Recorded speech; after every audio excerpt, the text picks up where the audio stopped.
It's time for Wausau Cyclones playoff hockey. We have officially reached the start of the 2026 divisional round of the Fraser Cup playoffs in the Central Division, and the Wausau Cyclones are here in Rochester, Minnesota at the Rochester Recreation Center, set to go up against the Rochester Grizzlies in the first of a best-of-3 series. The winner will move on to face the winner of the 1 and 4 seed in the West Bend Power and the St. Louis Junior Blues, also facing off this weekend. And in a season series during the regular season campaign where it was as tight as it possibly could be, the Wausau Cyclones and the Rochester Grizzlies had competition that was so narrow for the entirety of the season.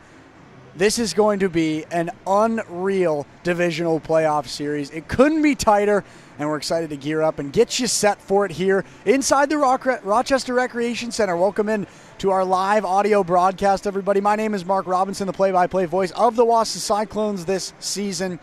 And as you can see, I am lucky enough to have gotten to join the team on the road trip for this playoff series. I'm up in Rochester, here up in the broadcast booth as we're dialing in for tonight's matchup. And as we start to preview seeing these two teams face off in the Fraser Cup playoff divisional round, let's talk a little bit about all of the history between these two teams as far as playoff hockey goes. So last year, Wausau and Rochester faced off in the exact same scenario that they're in right now in the first divisional round of the 2025 NA3HL playoffs.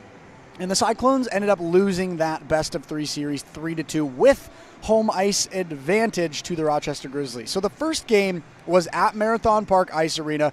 It was a game that the Cyclones want back if they could go back and do it again. The Cyclones would go down to lose that one 3-2 in overtime, but they outshot the Rochester Grizzlies 50-24. And then they hopped on a bus. They came up here to the Rochester Recreation Center for the second game, and they got back what they wanted in the short term. They handed it right back to them in a dominant 5-2 performance here at the Rochester Recreation Center, which split the series down the middle, one win for each team, which of course forced the third game sudden death winner go home scenario back at Marathon Park. And unfortunately, the Cyclones, I think, and also I spoke with a few of the coaches, they said the same thing. They used all of the energy, all the power that they had left in that second game, and they didn't have anything left in them. So they would go down to lose that game 5-1, which would bump Rochester up and move them on in the playoffs. So I've talked to a lot of guys on the team, a lot of the coaching staff. There is one common thought, one common goal within this group. They want that series back last year, and this year is their opportunity to fight back, get a big first-round win, and move on to face the winner of the West Bend Power and the St. Louis Junior Blues next weekend. 6:43 Central Time up here at Rochester Recreation Center in Rochester, Minnesota, just about 15 minutes away from puck drop here inside the building as we're set up for a 7 o'clock p.m. puck drop here inside the Recreation Center. And one thing about this building that I'm noticing so far, as someone who has never been here to call a game yet so far this season, as I've heard from a lot of the players, as I've heard from a lot of the guys, this is a building that is packed full of fans. Absolutely. From one end to the other, so many fans for the Rochester Grizzlies here inside the building. They average over 1,000 fans a night, but the Cyclones say that they feed off of that momentum. They feed off of that away sort of vibe where they get to play against a huge fan base. It gives them energy, it fires them up, and it gets them ready to go. So it's exciting to see all the fans packing it into this rink, and we're excited for what's hopefully going to be a very exciting first game of this 3-game series. I do want to make note as well, tomorrow night, the second of the 3-game, if a third is needed, series will be at Marathon Park Ice Arena. I'll be back on the call up in the broadcast booth at home as the Rochester Grizzlies will hop on a bus and travel down to Wausau tomorrow to play a deciding game depending on who wins tonight. And then if the series gets split, if one team wins tonight and the other wins tomorrow, The game will not be played on Sunday. We had a recent schedule change to this playoff series if a third game is needed because of the allegedly record-breaking snowstorms that we have coming up here in the Midwest, the Wausau area, the Rochester area. The game has been moved to Monday evening at 7 o'clock p.m., and it will be played at a different rink here in Rochester. So the Cyclones will have a day to rest if the series gets split, but they'll have to come back up to Rochester. They'll play later in the day. Originally, it was going to be a Sunday afternoon matinee affair here at Rochester Recreation Center. It was going to be a 1 o'clock p.m. puck drop. So the weather almost working in favor of arguably both of these teams in the sense that they get much more time to rest. They get to recoup. The Cyclones get another night to sleep at their billet houses and to be in Wausau, which will obviously benefit them quite a bit. But that is the schedule as it is right now. A 7 o'clock p.m. puck drop tonight here at Rochester Recreation Center. A 7:10 puck drop tomorrow at Marathon Park Ice Arena. And Monday, a 7 o'clock p.m. puck drop as well. Let's talk a little bit more about last year's best of three series.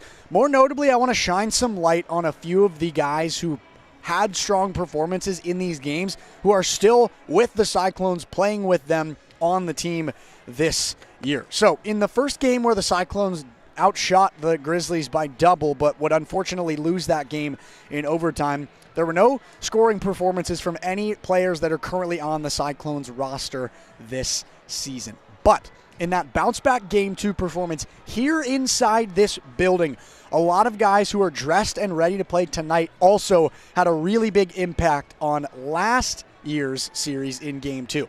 Alec Mellon scored the first goal of the game, which would go down as the game-winning goal as the Cyclones led for the entirety of the game. Frank Goodman, who is unfortunately out with a season-ending lower body injury, he is on the bench here in Rochester with the team, but he won't be able to suit up. He had an assist. First-line center, who is starting for the Cyclones tonight, Brady Knutson, had an assist.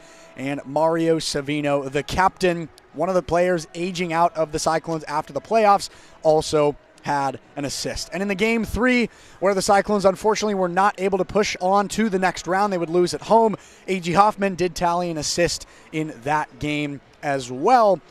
So a lot of guys on the roster that were on the team last year who are looking to continue to make an impact for the Cyclones this year in this playoff series, as they are very much looking to try to advance and keep their hopes alive throughout the remainder of the playoffs. Also want to talk about goaltending in last year's series between Rochester and Wausau, because head coach of the Wausau Cyclones, Nathan Oistrick, he played a very interesting card that I think worked very well for the Cyclones, but there's a different approach that you can take that may or may not work. We'll see what he does this weekend, but last year in the 3 games, he started Tanner Bonjour in all 3 of the contests. We're going to go down the line, Game 1 to Game 3, talk about his stats. Game 1, Tanner Bonjour went 21 for 24, an .875 save percentage, and 3 goals against. He was credited with the loss in overtime in that game. Game 2, Tanner Bonjour gets the start again. Much better game for him in Game 2. 27 for 28, a .964 save percentage, and only 1 goal against. And in Game 3, 24 for 27, an .889 save percentage, 3 goals against, and 2 empty net goals, as the Cyclones had their goalie pulled in desperation times to try to keep their season alive. Now, interesting for Nathan Oistrick that he played the same goaltender 3 days in a row. But from a coaching standpoint, from a coaching perspective, I 100% respect it and agree with it. Go with the guy that's been working. And that's exactly what he's going to do tonight. It's the same guy getting his 4th straight start in the Fraser Cup playoffs. Tanner Bonjour will be in net to start things off for the Wausau Cyclones tonight. He comes into the game with 18 regular season games played, a .353, goals against average, an .898, save percentage just a few hairs under 900, and he's 8-1 on the season. He's recovering from a lower body injury, was sidelined for a few weeks, but he did get a start this last weekend against the Peoria Mustangs, and he's looking to have a very strong performance here in his age-out final playoff appearance, depending on how long the Cyclones last. And for the Grizzlies, starting in goal tonight for tonight's playoff matchup here in the Rochester Recreation Center, it is Nick Kurdiak, who we saw in the building at Marathon Park recently. He had a very dominant performance against the Wausau Cyclones. He actually played 2 games, he got the start in both games when the Rochester Grizzlies were in town a few weeks ago. But Nick Kurdiak, going over his regular season stats, 15 games played, an 8-6 record, 3.090 goals against average, an 887 save percentage, 43 goals against on 381 shots faced this season. So, it's going to be a goaltender battle. I'm a firm believer that this series is going to come down to goaltending. Both of these teams are physical. They're very good in their offensive end. They're very offensively dominant. It's going to come down to goaltending and physicality.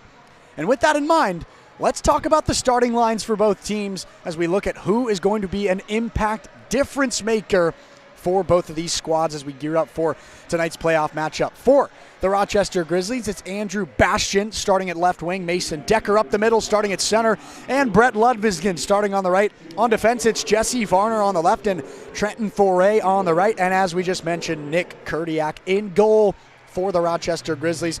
For your Wausau Cyclones, starting at center, it's Brady Knutson in his age-out year, potentially playing in his final playoff series, but hopefully more to come after this weekend. Knutson gets the start at center. He will center Elijah Von Gunten on the left and Jackson Schrader on the right. Starting defensemen for the Wausau Cyclones, it's Mario Savino and Joel Anderson. And also, as we discussed, it's Tanner Bonjour in net for the Wausau Cyclones. Things could not be tighter for the divisional round of the Fraser Cup playoffs. These two teams went 4-4 against each other on the season. They won 2 games at home and lost 2 games at home. It could not be closer. Rochester lost 3 of the first 4, but the Cyclones lost the last 3 of the last 4. So it's starting to tilt toward Rochester as far as momentum goes, but we are hoping that the Cyclones can come out with physicality, offensive production, and a Tanner Bonjour standing on his head performance to keep the Cyclones alive in the Fraser Cup playoffs. We're 5 minutes away from puck drop here at the Rochester Recreation Center. My name is Mark Robinson. I'm so happy to be here on the call with you for our away audio live stream. I do want to give you a quick reminder that although you got to see my beautiful face giving you the pregame show here, this will be a radio-style, audio-only broadcast. We will not have any video feed of the game, but I will be calling it radio-style, being very descriptive and giving you the best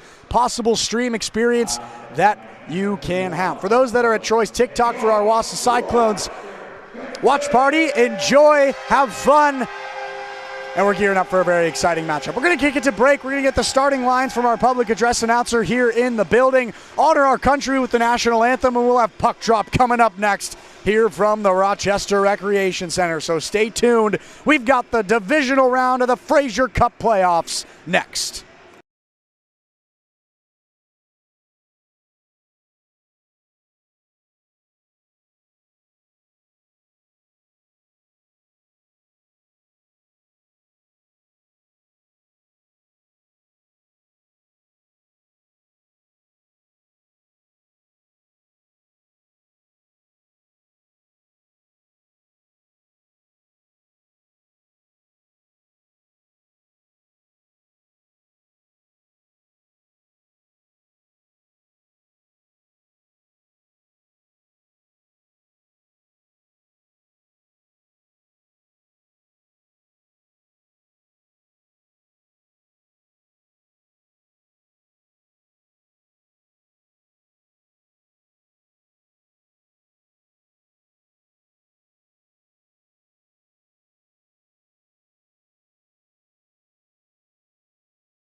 The stage is set and it's time for the divisional round of the 2026 NA3HL playoffs. The Cyclones up in Minnesota to face the Rochester Grizzlies at the Rochester Recreation Center for Game 1 of the 2 versus 3 seed divisional round of the playoffs. As we welcome you into our exclusive YouTube audio live stream, my name is Mark Robinson, up at the scene of Game 1 in Rochester, Minnesota.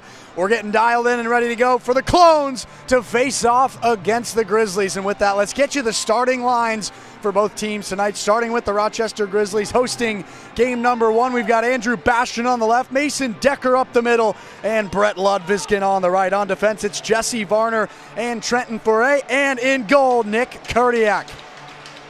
For the Wausau Cyclones, it's Elijah Von Gunten on the left, Brady Knutson up the middle, Jackson Schrader on the right, the captain, Mario Savino on defense, Joel Anderson to his right, and Tanner Bonjour in net for the Clones.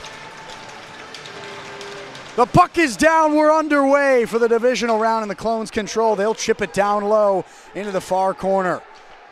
Here at the Rochester Recreation Center, Clones going right to left, Rochester going left to right. A big hit at the red line in the neutral zone from Brady Knutson, as Savino will flip this one into the neutral zone, and Foray will try to get it back down into the offensive zone. At the blue line, it's chipped down into the corner. Anderson and Savino will chase it down behind the goal. Heavy hit from Bastian onto Mario Savino as it's pushed over to the far side at the hashes of the circle. Rung back the other way against the boards. The Grizzlies have it in their offensive zone. Turned and fired back around the boards, and Anderson will grab it behind the net for the Wausau Cyclones. He'll bang it off the glass up toward the blue line, and Von Gunten will swipe it down into the Rochester zone, which calls for icing. We'll come back down to the right side of the rink here at the Rochester Recreation Center, and an offensive zone face-off for the Grizzlies here on home ice in the first game of the divisional round of the Fraser Cup playoffs.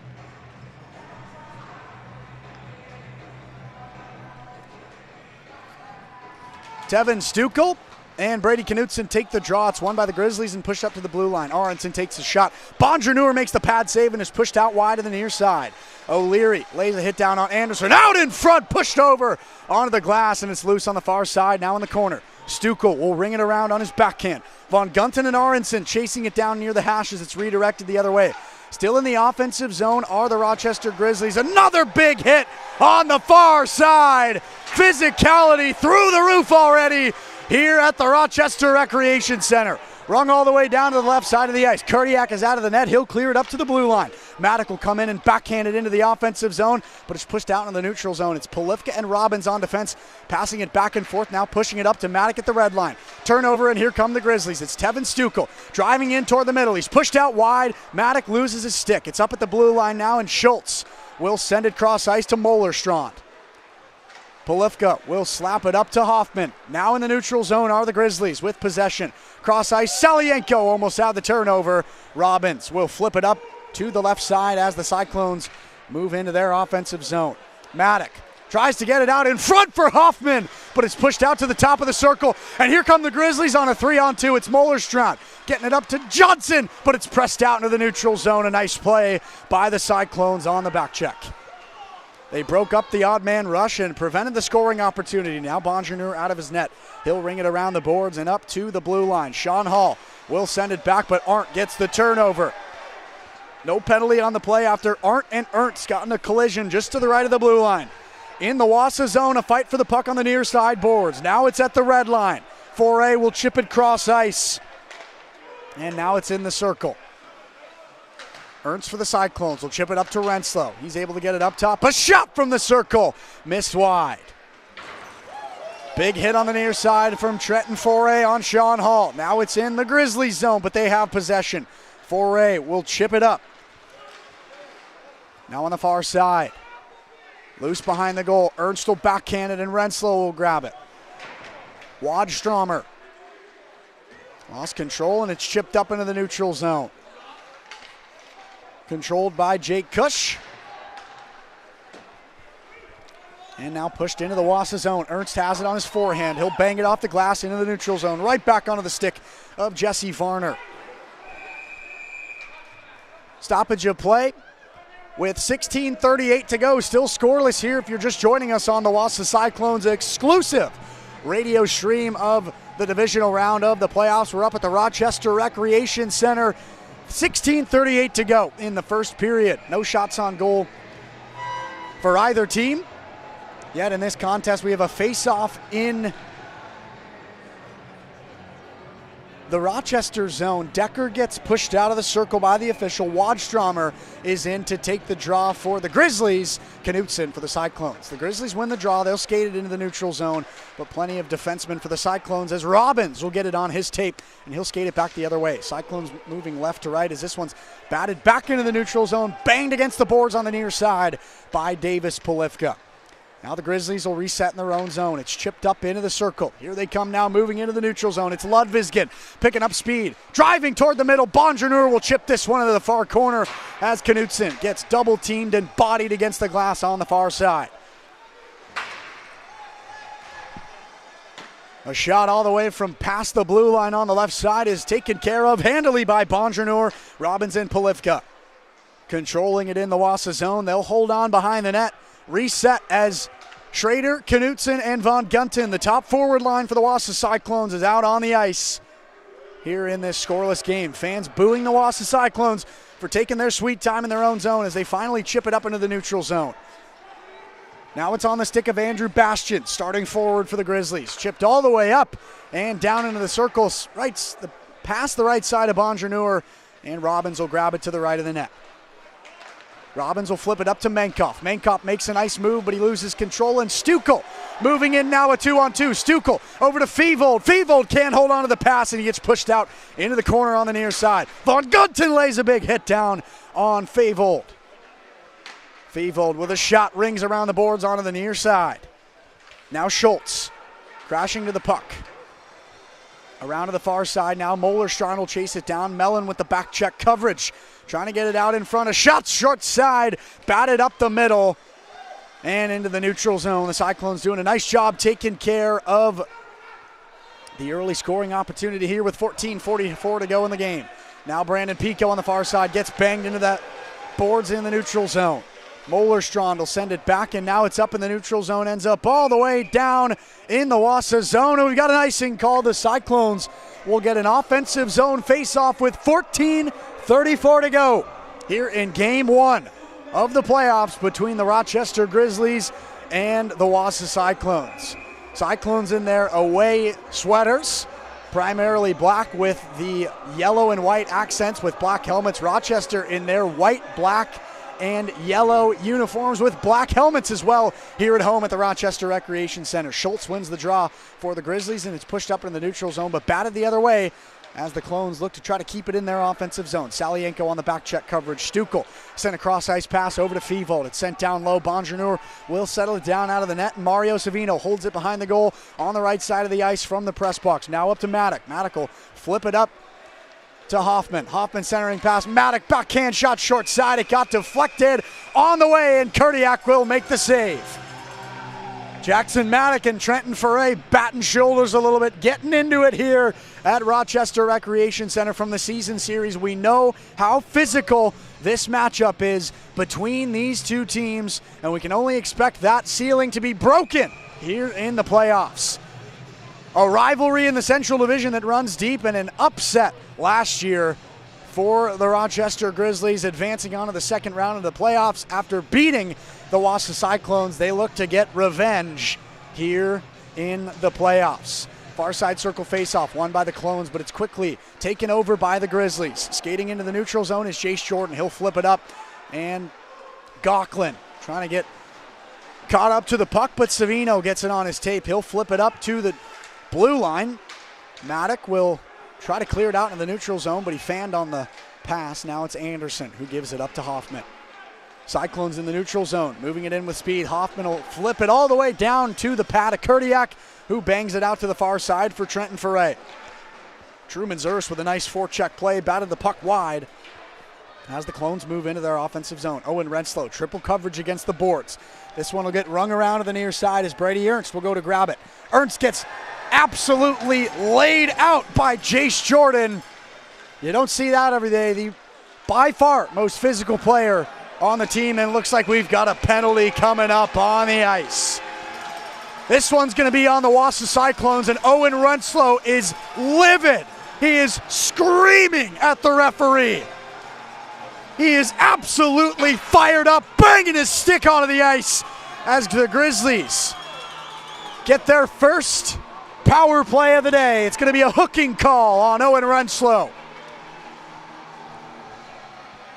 Decker, Foray, Wadstromer, O'Leary, and Ludvigsson, the power play unit out on the ice for the Grizzlies as they win the draw. Foray will win the draw, and he'll get it all the way up to the blue line. Down low for Wadstromer. Wadstromer in the circle, covered by Anderson. He'll send it down low, back up to Wadstromer. Wadstromer with a shot, missed just wide. It was deflected through traffic on the way. Now Ludvigsson on the far side. Ludvigsson has it again at the hashes. He'll send it up to Foray. Foray down low to Wadstromer. Grizzlies on the power play, back up to Foray. A shot, saved by Bonjour. It made it all the way through traffic, but Bonjour got the save on his upper body.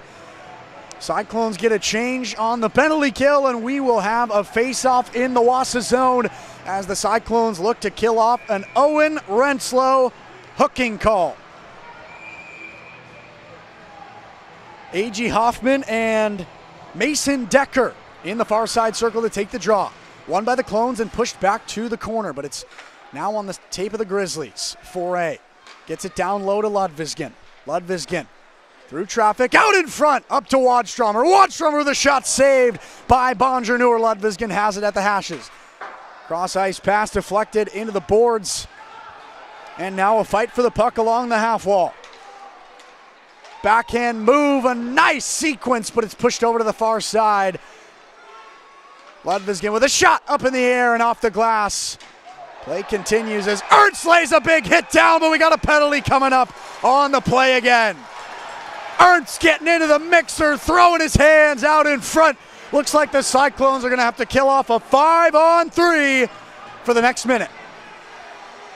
I'm guessing it's going to be a roughing call on Brady Ernst. And the crowd is loving it as the Grizzlies now with a 5-on-3 for the next minute of play. We'll see what the call is at center ice from our officials here at the Rochester Recreation Center. I beg your pardon, not a roughing call. It's going to be a cross-checking call on Brady Ernst. So Owen Renslow and Ernst in the box.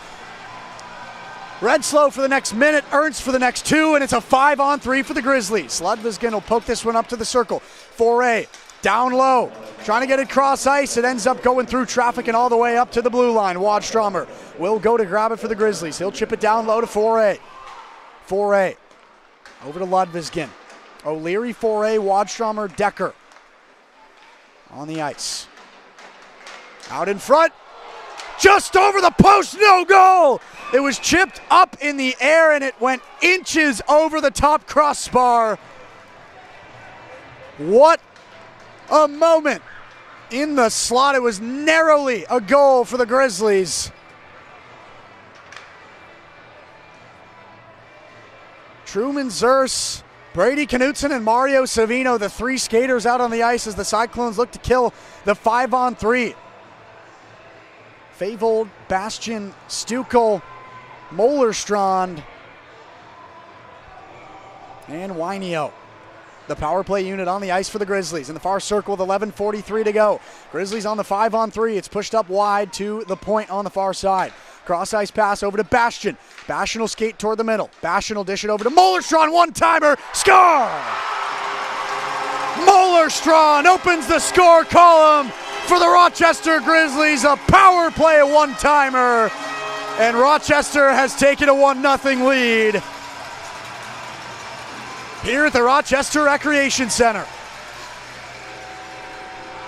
Renslow is out of the box. It's still a power play for the Grizzlies as Ernst has to sit through the last minute 20 of his cross-checking call.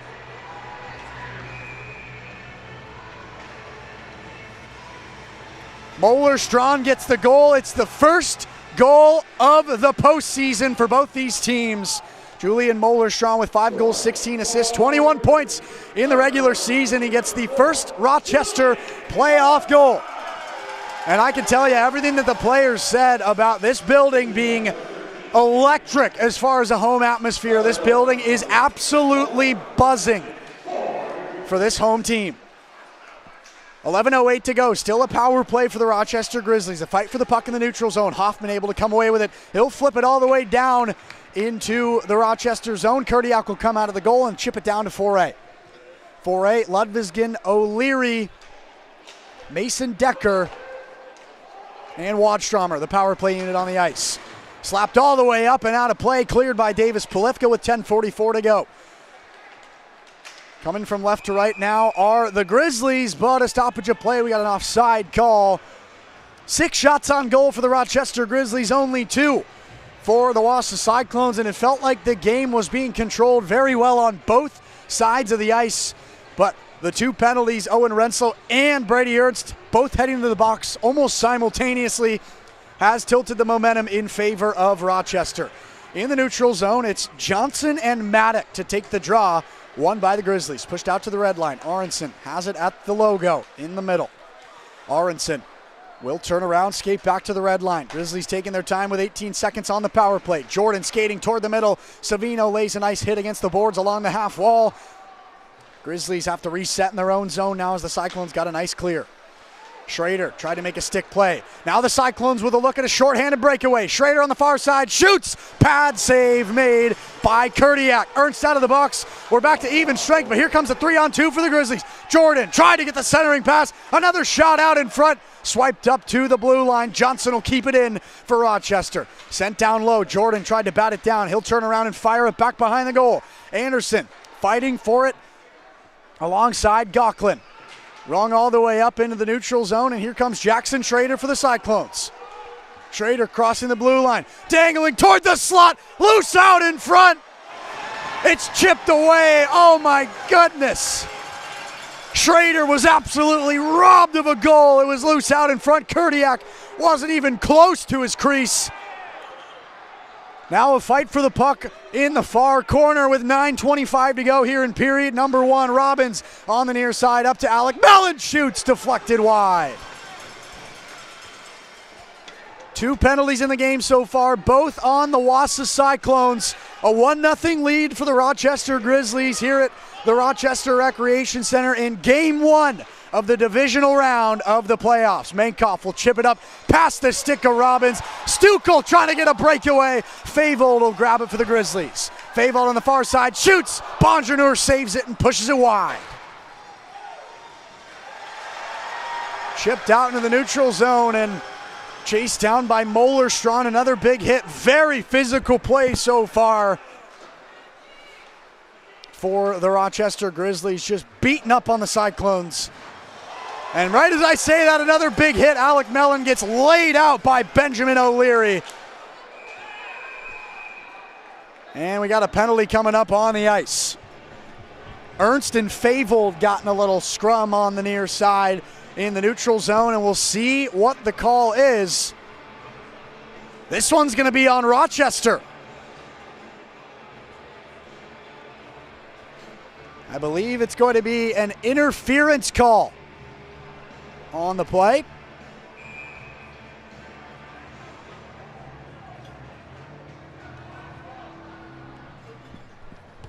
It's O'Leary in the box, and the Cyclones have their first look at a power play. Anderson, Schrader, Robbins, Hoffman, and Salienko, the power play unit, out on the ice on the left side. Schrader in the circle, out in front, chipped away from Salienko by Trenton Foray. Now sent down low to Salienko again, trying to get it out in front. Sent up to Robbins. It's misplayed out into the neutral zone. Anderson sends it back down low to Schrader. Schrader trips it up to Salienko, but it's deflected and pushed out wide. 8 minutes to go in period number 1 here at the Rochester Recreation Center. Sent back down low to Schrader. Schrader made a nice move, couldn't get out of trouble as this one gets cleared all the way down to the other end of the ice. Bonjour out of the net as Anderson will skate around the goal. Von Gunten to his right. Schrader in the zone as well as this one's sent up to Jackson Maddock. Broken play. Stukel is in the zone now, but Von Gunten able to control for the Cyclones. Time halfway down on the power play. A minute to go on the Cyclones on the man advantage. Schrader on the far side, wrapping all the way around the goal, trying to get it out in front. Von Gunten, cross ice now to Polivka. Polivka with a shot, it gets blocked. Now it's loose in the circle, cleared up to the blue line. Polivka able to keep it in just to the right of the blue line. Now Knutson crossing the blue line into the offensive zone. 40 seconds to go on the power play. Rung around the boards and up to Polivka. He's got nobody near him on the far side. Sent cross ice now to Von Gunten. Back over to Polivka. Von Gunten now at the blue line on the near side. Sends it down low to Zers, but it's chipped out wide. Poked up to Polivka, but it goes right through his tick all the way down to the other end of the ice. A misplay by the Cyclones. Now 18 seconds left on the power play as O'Leary awaits to come back out on the ice for the 5-on-5 hockey to resume. Maddock had a shot blocked. Another chance up in the air into the glass. 6:37 to go. 8 seconds left on the power play. The Cyclones trailing by 1.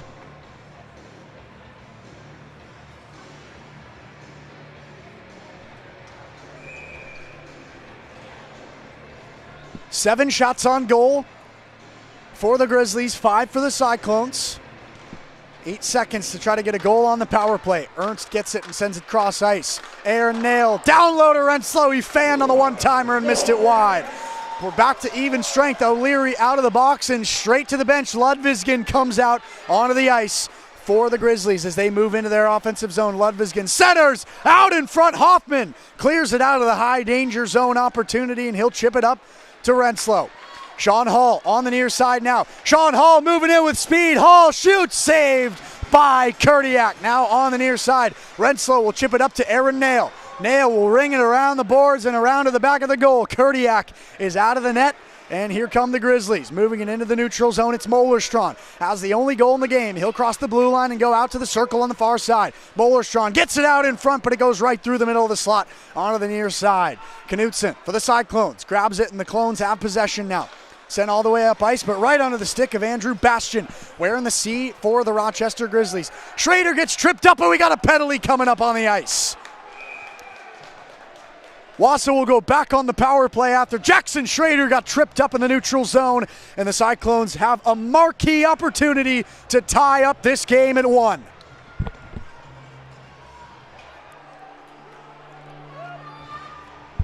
It's Trenton Foray into the box for the tripping call. Robin, Schrader, Hoffman, Salienko, and Anderson, the power play unit, in the far side circle to take the draw. Schrader and Anderson lined up behind the circle here for the power play. A whistle from the official in the neutral zone before the puck got dropped. 5:32 to go here in the first period. 1-0 lead for the Rochester Grizzlies. Off the draw, this one slowly slides straight into the glove of Nick. Kurdiak will do it again in the far circle. It's Johnson, Paxson, Johnson again, and Zaruba. The penalty kill on the ice.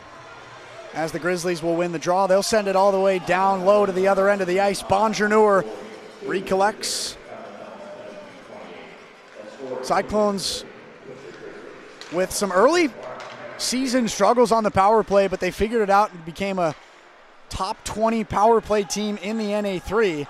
Rochester, on the other hand, a top 10 power play in the league, one of the best in the Central Division. Rochester also with a very efficient penalty kill. This one will get sent all the way down into the Wausau zone as Anderson will skate it out in the neutral zone. He gets it played by Stukel as Salienko tries to make a move now. Salienko on the near side.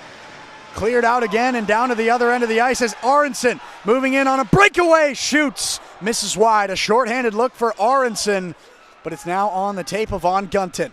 1 minute, 4 seconds to go in the power play here in the first period for the Wausau Cyclones. A 1-0 lead for the Rochester Grizzlies. Maddock has it at the red line. He'll send it over to the far side for Knutson. Knutson in the circle, moving toward the slot, shoots. It's pushed behind the goal and cleared up to the blue line. Kept in by Polivka. He'll send it over to Von Gunten. Von Gunten down low, out in front. They score! Jackson Maddock ties the game at 1 on the power play. A broken play out in front, and Maddock cleans up the scraps. We're tied at 1. A power play goal for the Wausau Cyclones. A huge momentum swing for the Wausau Cyclones.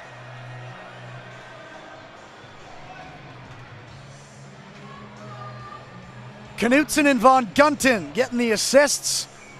Jackson Maddock making his Frazier Cup playoff debut, gets his first career playoff goal. Knutson and Von Gunten getting the assist tallies. Von Gunten getting his first career point in the playoffs here in his first year with the Cyclones. Off the draw with 4:02 to go. It's sent into the Wausau zone. Around the corner and now on the far side. Off the boards and over to Foray on the near side now. Foray will chip it up, and now Decker moving in with speed. He's got Ludvigsson up the middle. Decker with a shot saved by Bonjour. Rochester looking to bounce right back. They had the 1-goal lead, but the Cyclones on the power play scored and tied it up at 1 here in the first period. 3:44 to go. 8 shots on goal for the Grizzlies, 7 for the Cyclones. And we are tied up at 1. Decker and Mankoff in the near side circle in the Wausau zone to take the draw. It's won by the Grizzlies, but pushed right back into the Grizzlies zone. Went all the way down the length of the ice.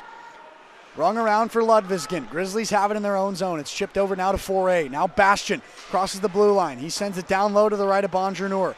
Decker fanned on the pass, and now Mellon trying to flip it up for Pico. Pico flips it down low. Taken care of by Kurdiak as the Grizzlies hold it in their own zone now. Mankoff with heavy forecheck pressure behind the goal. 3:12 to go here in period number 1. Turnover in a high danger zone opportunity. Mellon from the circle, out in front, just past Pico and pushed out wide. Mario Savino with a shot saved by Kurdiak.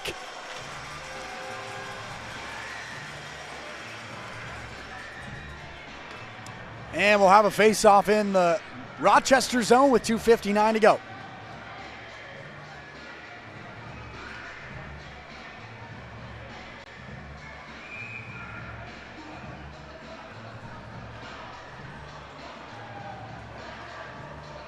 Knutson gets bumped out of the circle. Von Gunten in there to take the draw now. Top D pairing and top lines out on the ice for the Cyclones. Grizzlies win the draw. They'll flip it all the way down into the Wausau zone. Savino in the far circle. He'll chip it up off the boards into the neutral zone. Schrader can't control. Now Molerstrand will send it back the other way. Anderson gloves it down and sends it the other direction. But we got a stoppage of play with 2:43 to go at the blue line. Tied up here at 1.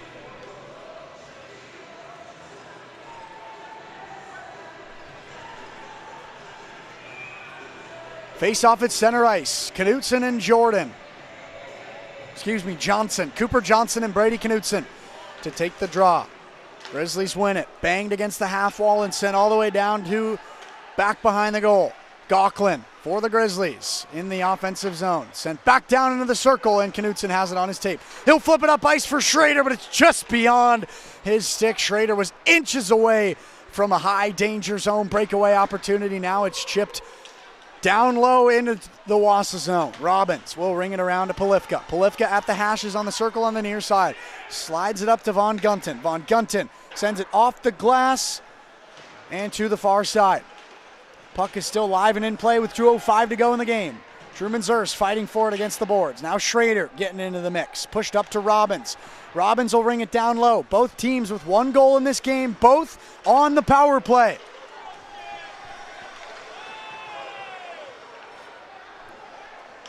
Now it's flipped up into the neutral zone.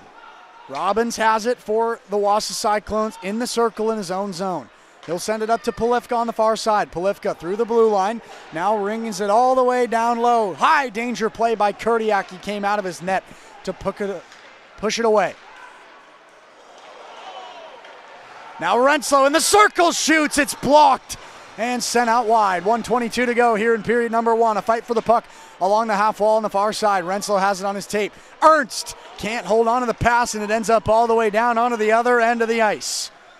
Bonjour will settle it down. He'll give it off to Aaron Nail. Aaron Nail will slide it up to Hoffman. Hoffman on the far side. Tries to get it through to Maddock, but it ends up in the Grizzly zone. And now a breakaway for Favold. Shoots. Rebound. Saved by Bonjour.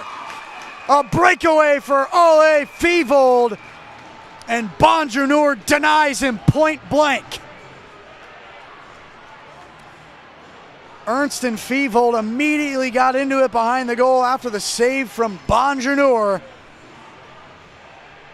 56 seconds to go, and we'll have a face-off in the near side circle.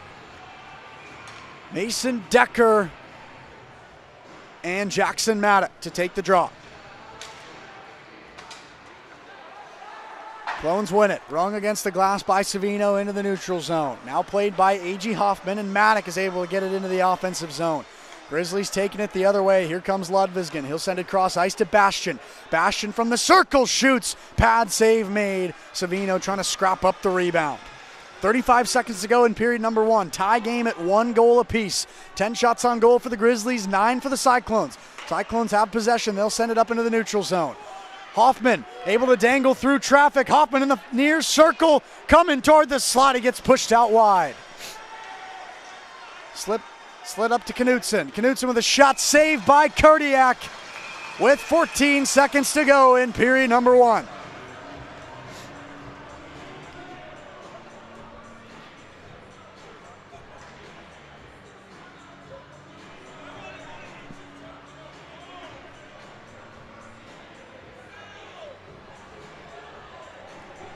We could not be more even at this point in the game. 10 shots on goal, 1 goal apiece.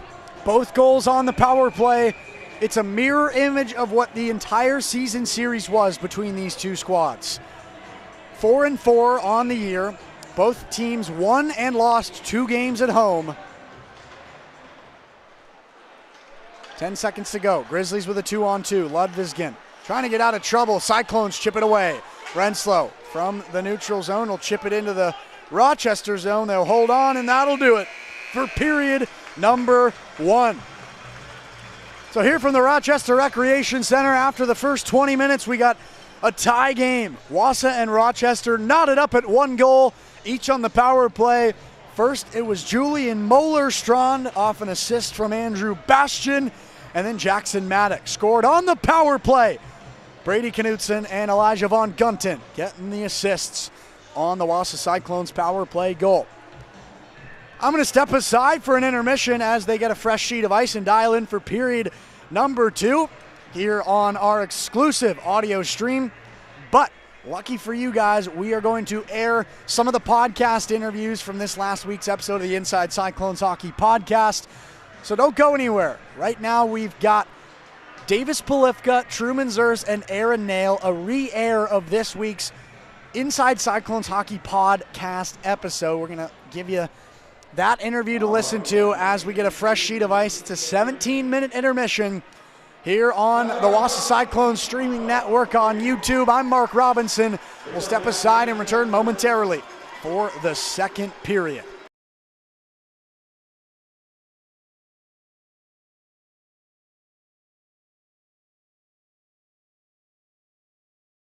Everybody, we've got a very special and a very exciting playoff segment. I'm not just joined by one, not just joined by two, but I'm joined live in person by 3 different players on the Wausau Cyclones this year. We're going to be talking all things playoffs as the team gears up for this weekend's big best-of-3 series against the Rochester Grizzlies. I am pleased to welcome, sitting in the room with me, defenseman Aaron Nail, centerman Truman Zers, and defenseman Davis Polifka, all 3 in the room to break down everything going on in the playoffs this weekend. Guys, thanks so much for joining me. Yeah, thanks for having us. It's an honor. Happy to be here. They said it best. All right, first thing I want to talk about, Davis, I hate to put you on the spot here, but this last weekend, absolutely robbed of a gnarly goal up at the blue line. One of the most controversial calls in the sport of hockey. It doesn't matter if it's the NHL, the AHL, the NA3, goalie interference cannot seem to be figured out. I just wanted to ask you, and then get the other guys' thoughts too, from your perspective. How disappointing was that call after you just buried one from the blue line? Yeah, I mean, it was pretty tough. I didn't realize till, a couple seconds, well, probably 20 seconds after I scored the goal, I got a little fun in the moment and hit a nice little celebration. But, yeah, I don't know what happened. I mean, I was kind of focused on just, the puck ended up on my stick and just saw a lot of net and shot it. And, you know, couldn't really tell, obviously, because I was just focused on shooting what happened with the goalie. But he was definitely out of position, so talking to most guys, it sounds like, it was pretty controversial on if the goalie was out of his crease or, because if he's out of his crease, he's kind of, it's kind of fair game in a way, but not really. But yeah, I was called off pretty quick, so kind of a disappointment, but, that's baseball at the end of the day, so. Yeah, it is what it is. I mean, like I said, I've watched goalie interference get called at this level, at the NHL level, and I feel like nobody can seem to figure out what it is. What do you guys think of the goal, the celly, and then the fact that it just got completely taken away? Davo absolutely robbed.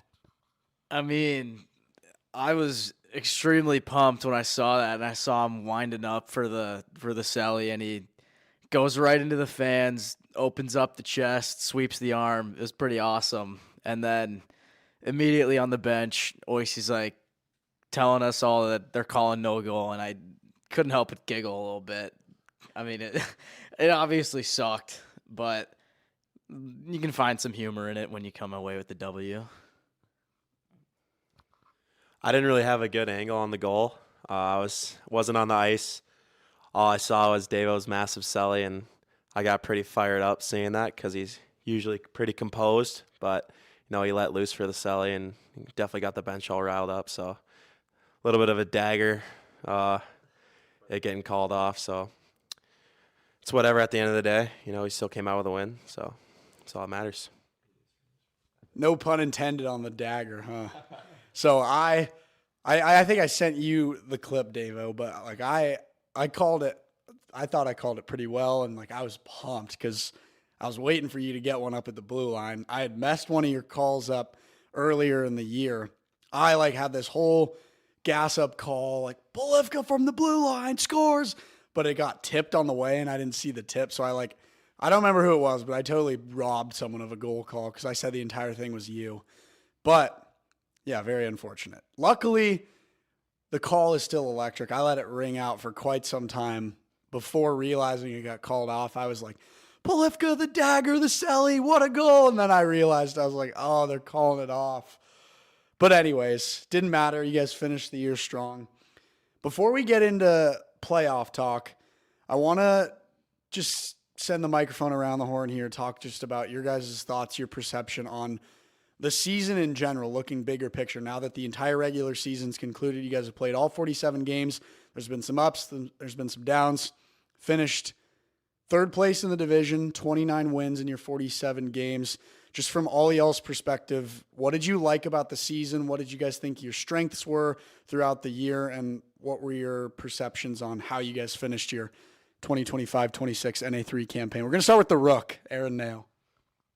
Yeah, so definitely had ups and downs. We started the season off pretty hot, and then we faced a lot of adversity. But I don't know. I think we're a pretty good team with facing adversity. We come out on top quite a bit, and if stuff gets thrown in our face, I think we're pretty good at handling it. There's obviously some off nights, but I mean that's with every team. But yeah, I think we've held it pretty well this entire year. We've had a pretty good season. I think all the guys are pretty happy with how it turned out. And yeah, I mean, we got a good group of guys that can handle that stuff. And, it's going to definitely help us in the benefit come playoffs.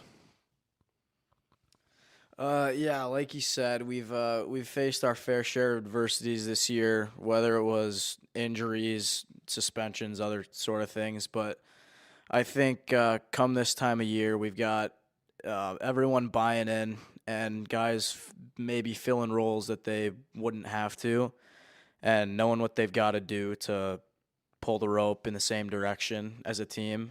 And so I think going in against I know you said not getting into playoffs yet, but going in against Rochester, a team that we're 4-4 against on the season, I think we're pretty confident that if we're playing the way that we can and we know we should, that it looks in our favor in the next weekend. Yeah, I'd say those, to add on to those guys, I think we've only had maybe 2 or 3 games this year where everyone's been available between, injury and suspension, and those have come pretty recently. So I'd say that's something we've kind of dealt with. But, just looking through our whole season and the sample size, I mean, we know when we're playing our best and what it takes and the stuff we have to do in order to play good. And, we've had all the variations of systems and line changes and all that stuff. And I think we're at a spot now where we've kind of settled in to know what works. And we're just ready to go for playoffs now. Yeah, it feels like it's coming at the right time in the sense that the lineup's dialed in, the lineup's healthy. I don't think anyone's on a sussy right now after this last weekend. Nobody got ejected or anything. Ernie had that 1-game sussy in the Friday game, couldn't play, but everybody's healthy. Everybody's ready to rock and roll, and you can have a great season. You can get your spot in the playoffs, but all that really matters at the end of the day is when the playoffs start. It's like a whole new season. It's a whole new start getting dialed in for this weekend series right now. And so with that, let's dive a little into the conversation of going up to Roch and facing off against a team that the competition has been close, very close this year, and there's been some history in the past of struggling in the playoffs. So just to start with this year and this series that we look forward to this weekend, what are your guys' initial thoughts, initial reactions that you're facing against a team that you've beat in their barn, you've lost to them in their barn. They've beat you in your barn, you've lost to them in your barn. It's been so close. The competition's been very knotted up all year. What are the initial thoughts and perceptions of getting to play against Roch in the playoffs?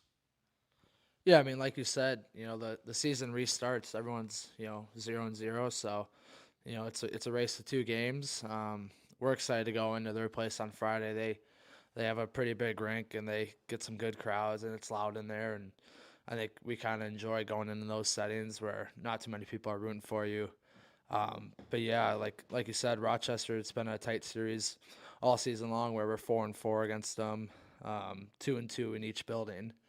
So, we just got to stick to our game and play, some hockey where it's the hard stuff. And that's playoff hockey, getting pucks in deep, hitting, all that stuff. Roch is a physical team, so it's just, matching their energy and kind of going back and forth with them. And, yeah, like I said, it's a race to 2 wins, so we're excited for it.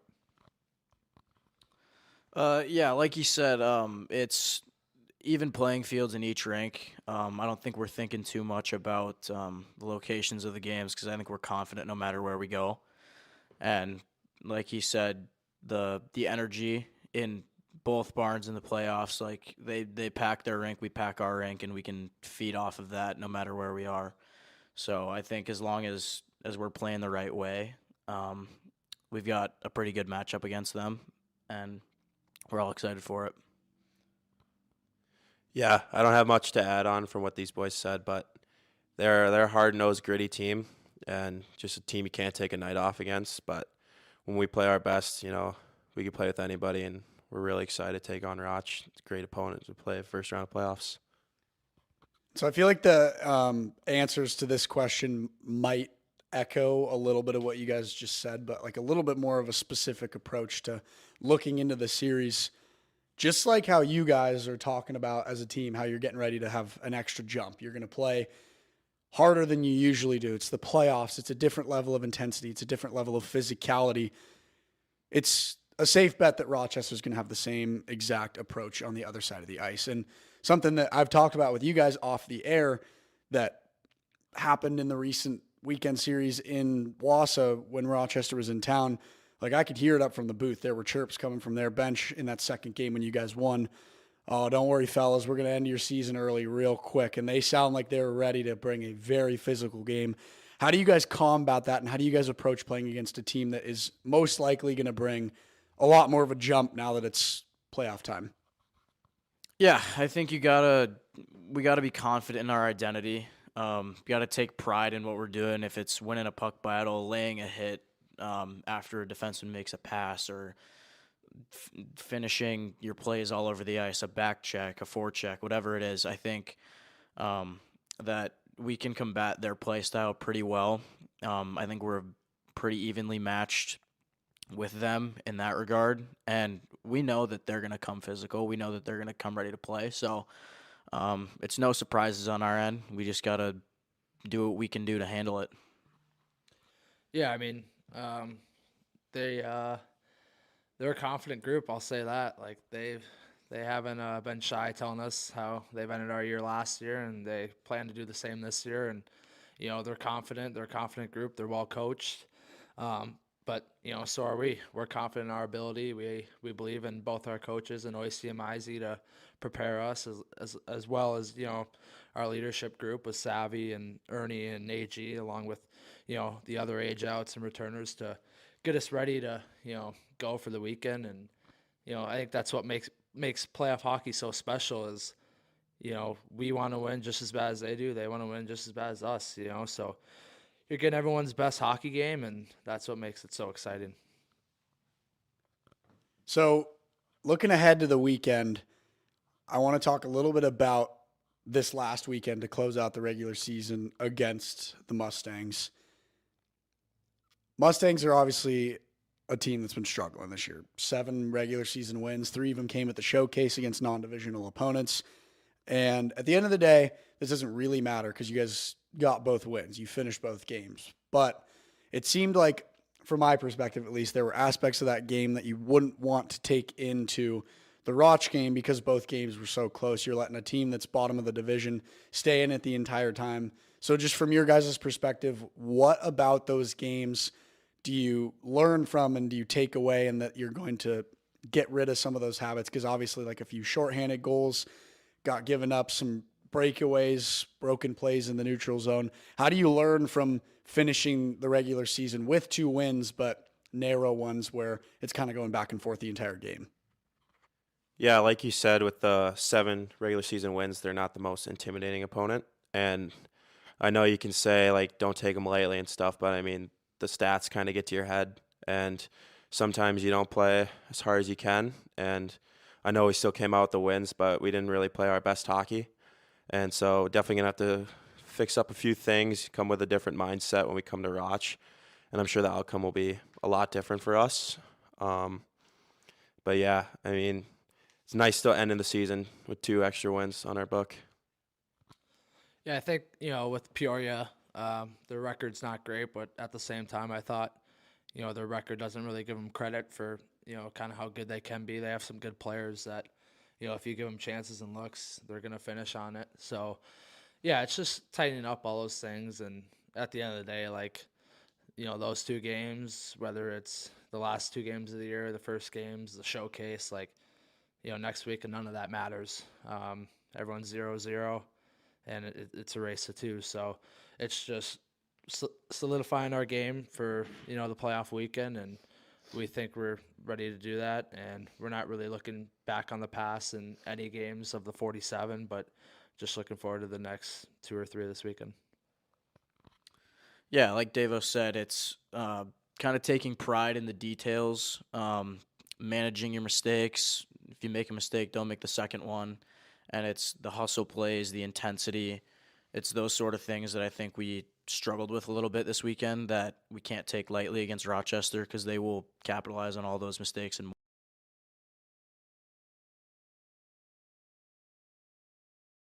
Welcome back inside the Rochester Recreation Center. Hope you enjoyed the former part of that interview with Davis Polifka, Aaron Nail, and Truman Zers. Unfortunately, for the time being, the rest of that interview will have to wait, because it's time for the second period of hockey here from the Rochester Recreation Center.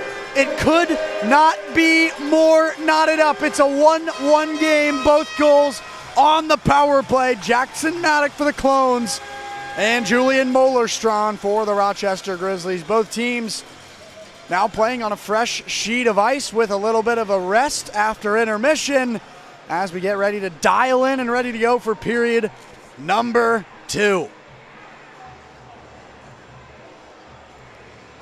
2 penalties for each team, 4 total in that last period. Owen Renslow with a hooking minor, Brady Ernst with a cross-checking minor, Ben O'Leary with an interference call, and Trenton Foray with a tripping minor. So we'll see if the refs let these guys play a little bit more, considering we've now already seen 4 penalties. It's obviously the playoffs, and you got a team in the Rochester Grizzlies who's very physical. The Cyclones do a pretty solid job matching that physicality. So it's time to get up and get ready to go for the second period. The public address announcer firing up the packed house here at the Rochester Rec Center. A very, very strong showing of fans here tonight.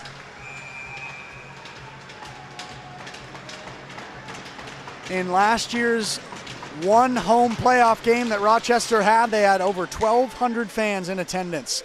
Clones win the draw. We're alive for the second period. Knutson with a shot off the draw in the circle. Missed the post just wide. Now the Grizzlies moving it up into the neutral zone. Anderson gets the redirect, but now it's loose along the half wall. Chipped all the way down into the near corner. Mario Savino chasing it down. Mason Decker lays a hit down on Savino as the Grizzlies apply the forecheck pressure. Varner keeps it in and chips it down low to Decker, but it's on the stick of Anderson now. Anderson will bang it off the half wall and up into the neutral zone. Now it's Trenton Foray who sends it back the other way, but the Clones get the turnover. Knutson will ring it around the boards and down behind the goal. He'll chase down his own feed, and now he has it on the near side in the corner. Knutson at the half wall, swallowed up by Varner. Loose puck at the half wall still. Foray able to grab it on his tape. Salienko didn't know where the puck was, but he has it at the far corner now. Knutson on the near side, flipped it up to Polifka at the blue line. Polifka with a shot, missed just wide. Off the boards and over to the far side on the half wall. Bastian will slam this one up, but it's kept in by Knutson. Sent all the way down, Kurdiak out of the net as this one gets rung right into the goal, the official. But now here comes Bastian. He'll flip this one all the way down into the corner in the Wausau zone. For this period, Cyclones going left to right, Rochester going right to left as we've switched ends for period number 2 here in game 1 of the playoffs. Rochester able to bang this one up on the half wall and into the neutral zone. Sent back the other way by the Cyclones, but Zaruba and Aronson maintain possession for the Grizzlies. It's chipped up into the neutral zone. Robbins will chase it down. No icing call. He has it in his own zone behind the goal. Off the boards and over to Polifka. Now up for Maddock. Has the only goal in the game for the Cyclones. Maddock over to Hoffman. It's flipped down low now behind the goal. Aronson has it for the Grizzlies. He'll slide it over to Zaruba. Zaruba at the half wall. Chips it up to the blue line. Turned over. Renslow trying to come away with it on his tape for the Clones. Renslow lays a big hit down on Zaruba. And it's the other way now, rung around the boards and behind the goal. Aronson and Sean Hall fighting for the puck in the corner. It's sent all the way around to the other end. And now a cross-ice pass, and here come the Grizzlies. It's Feevold crossing the blue line. Feevold covered by Nail. Feevold wrapping behind the goal, trying to get it out in front. Lost the puck, and now Truman Zerst has it on his tape. Zerst dropped it for Ernst. Ernst will get it up to the blue line for Renslow. Cyclones in the neutral zone. Sean Hall has it played by Ryan Schultz, and now it's all the way to the circle on the near side. Ernst will keep this one in and chip it down low to Renslow. Renslow out in front, but it's sent away by Rochester. Now sent up into the neutral zone. Anderson laid a big hit down. High sticking call, but no penalty on the ice as play continues. Now we got a stoppage of play. 17-12 to go, still tied up at 1. 10 shots on goal for each team, 1 goal for each team here at the Rochester Recreation Center. Mark Robinson here with you on the call on the Cyclones streaming network in game 1 of the divisional round of the playoffs. Face off in the near circle, won by the Grizzlies. Mollerstrom has it behind the goal. He has the only goal in the game for Rochester. He'll feed it up to Schultz through traffic. Schultz trying to get it free, but Cyclones are able to chip it away. Grizzlies still have it in their offensive zone. A shot from the top of the point. The rebound knocks the net out of place, but play continues. Clones have it now. Pico moving through space. Pico able to feed it up into the circle and go grab it in the corner. Pico gets a hit laid down on him, and the Grizzlies come away with possession. Pico pins Mollerstrom against the boards. It's rung over to the far side. Mellon gets batted away as the puck gets rung around now behind the goal. Mollerstrom has it for the Grizzlies. 16:30 to go here in period number 2. Knutson on the near side. Feeds it out in front for Von Gunton, but it goes behind him. Those two look eerily similar up here from the press box. Now Gauklin makes a move under the legs, out in front. Cyclones able to get it out of the danger zone of the slot, and here they come now. Schrader with a nice move, but it's chipped away by Rochester. Now Knutson trying to play the puck out in front. A shot saved by Kurdiak. Von Gunton was all by himself in the low slot, but he couldn't get it past Kurdiak.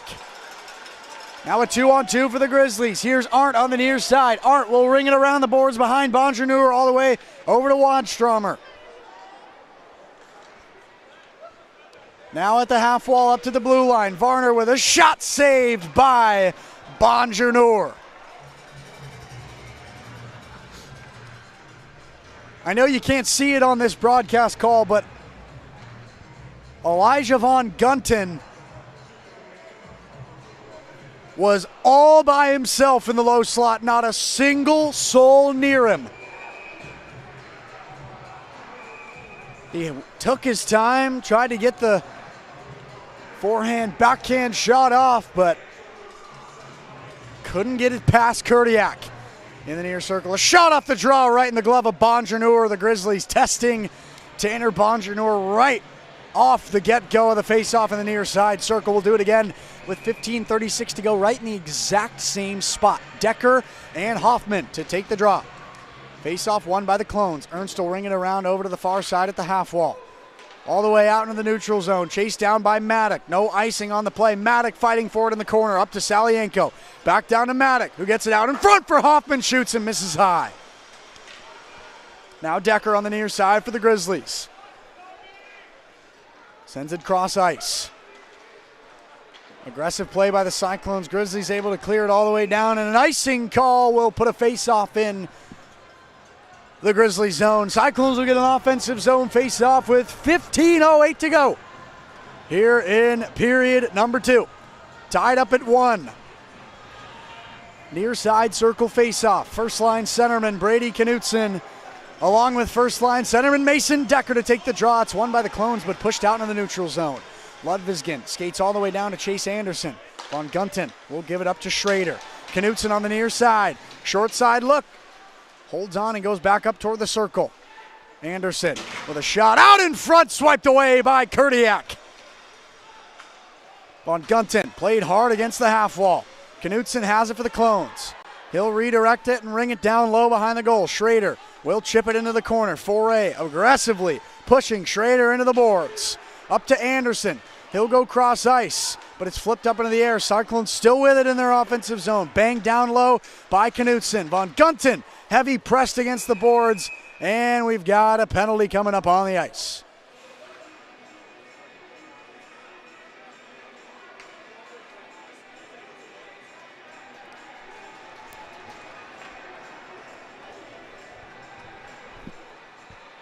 I beg your pardon, there's no penalty on the ice. The official had his arm up, but not for a penalty call, just for a stoppage of play. Still 5-on-5 with 14:25 to go here in this tie playoff hockey game. The Cyclones and the Grizzlies going at it here at the Rochester Recreation Center. I'm Mark Robinson here on the Wausau Cyclones streaming network as the Grizzlies hold on to possession and skate it into the neutral zone. Varner makes a nice move. He'll slide it up, but lose control of the puck, and Polifka will rocket it the other way. Left now for Foray.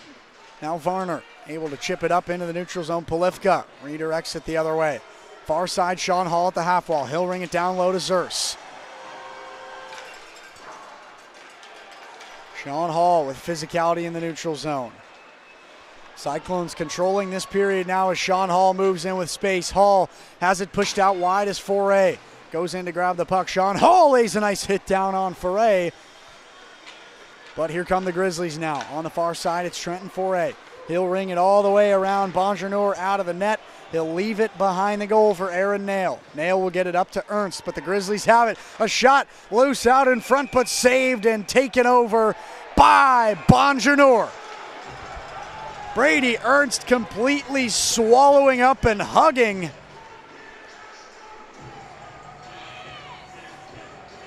Tevin Stukel. Crazy play. Ernst exchanging some words with the officials now.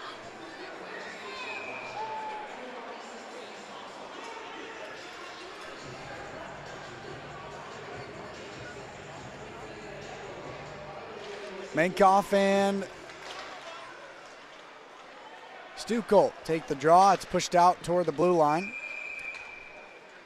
But a stoppage of play with 13:19 to go. One shot on goal here in this second period for Rochester. 3 for the Wausau Cyclones. It's a tie game 1-1 here in game 1 of the divisional round of the Fraser Cup playoffs. The winner moves on to next weekend to face off against West Bend. Whoever wins out of West Bend and St. Louis, and the winner of that Central Division Championship postseason series will head to the Fraser Cup playoffs in St. Louis. 13:12 to go as Salienko has it in the circle. Salienko trying to slide it into the low slot, but Stukel brings it up toward the blue line. Kept in by Ernst and redirected the other way. Stukel will backhand it up toward the blue line. Jackson Maddock in the neutral zone now. He'll leave it off for Brady Ernst in the Wausau zone. Ernst up to Salienko. Now cross ice to Hoffman. Flipped all the way down off the blocker of Kurdiak. And Anderson will chip this one up to the blue line. Kept in by Savino. Shot deflected through traffic. Hoffman with the shot from the circle. Savino will keep it in for the Cyclones. Now on the stick of Aronson. Grizzlies moving it into the neutral zone. Stukel trying to weave around Maddock. Now the Cyclones have it in their offensive zone. Turnover, crossing the blue line is Stukel. He'll drop it off. Gauklin moving in, a shot missed just wide of Bonjour, and it's loose behind the goal now. Elijah Von Gunten crossing the blue line. Now the logo at center ice, still with the puck, making a move, shoots, misses high. Von Gunten with an absolutely awesome look. Now Anderson in the circle. Anderson turns, fires, it's deflected. Knutson over to Von Gunten. Grizzlies have it. Cyclones are outplaying the Grizzlies in this period by a sizable margin, but they haven't found a scoring opportunity in order to seal the deal and take the lead. Schrader on the near side in the circle. Schrader centers just through the feed for Von Gunten. He's unable to put it through. Schultz pressures Von Gunten. Schrader out in front, denied point blank by Kurdiak, and we got a penalty coming up on the ice. It's going to be on Wausau. Von Gunten will head to the box for 2 minutes. He's furious. It was a delayed penalty. Rochester fans not letting him hear the end of it. Rochester will go back on the power play. It's going to be a roughing minor on Elijah Von Gunten. And the Rochester Grizzlies back on the man advantage for a chance to find a go-ahead goal.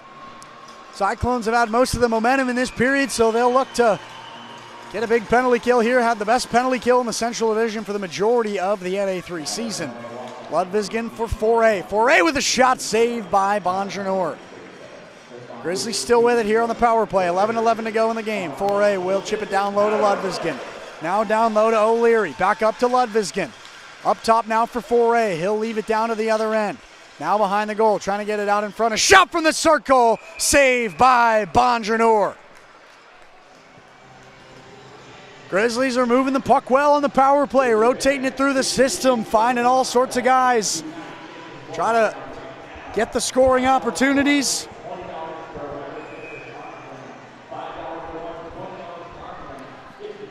.135 to go in the man advantage. Mason Decker takes the draw across from Brady Knutson, but immediately the play gets blown dead once the puck got dropped.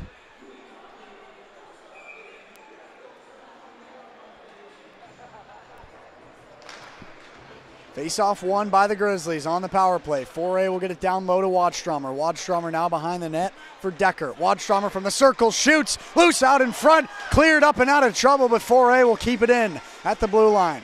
4A gets it down to Ludvigsson, out in front, score!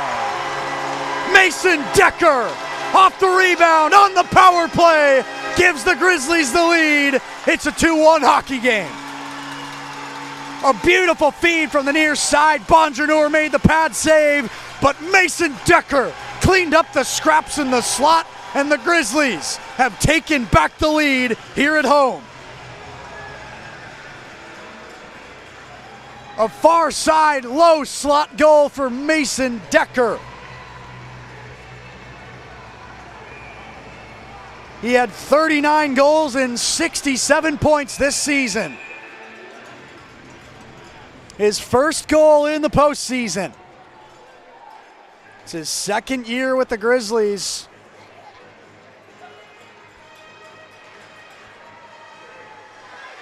He broke his single season scoring record already this year. Back underway here. After the goal, 10:28 to go, 2-1 in favor of the Rochester Grizzlies.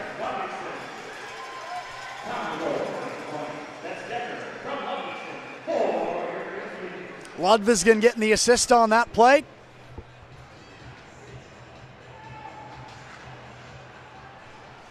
Face off in the far circle. Aronson with a slapper loose and glove down by Bonjour in the Wausau zone. 2-1 in favor of the Grizzlies. 16 shots on goal for Rochester, 12 for the Cyclones.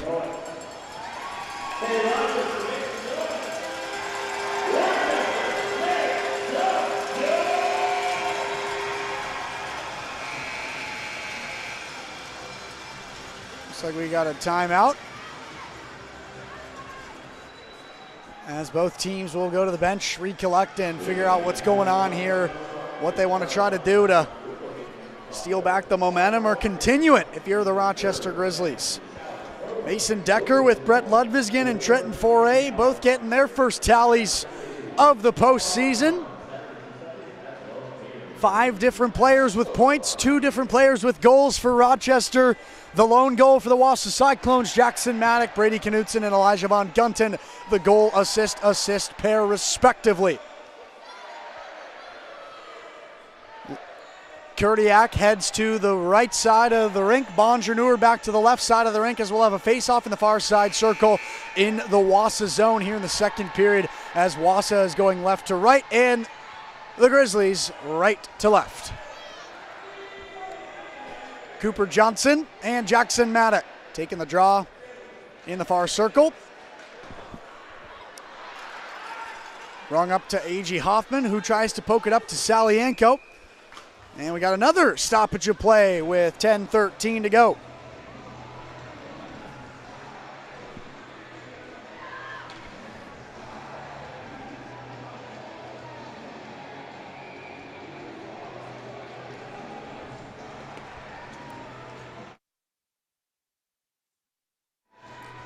.10:13 to go, back in the far circle, the Wausau zone. Loose out in front, Bonjour able to swipe it away. Stukel sends it over to O'Leary. Out in front, Grizzlies still with it. Trying to get the backhand shot off, it's saved by Bonjour again. Ernst flips it up and out of trouble. Grizzlies flip it back the other way. Hoffman tried to kick it free after it was deflected into the neutral zone. Whistle blows the play dead from McLaughlin, one of our linesmen here tonight, with 9:49 to go here in period number 2. Mark Robinson here with you on the call on the Wausau Cyclones streaming network via YouTube. Happy to have you here with us if you're enjoying the stream from the watch party at Troy's TikTok in Wausau. Hope you're having a good time watching both the video and the audio stream. On the far side, it's rung around by Schultz all the way to the near side, where Anderson will grab it at the blue line. He'll ring it down low to Savino. Mario Savino in the Wausau Cyclone zone will leave it behind the goal for Anderson. Now back to Savino, who's in the circle. Savino crossing the blue line into the neutral zone. He'll hold on and he'll send it cross ice to Anderson. Prone play, but Mankoff able to save it and send it down low. Mollerstrand in the Grizzlies zone now for Rochester. He'll leave it off for Ryan Schultz.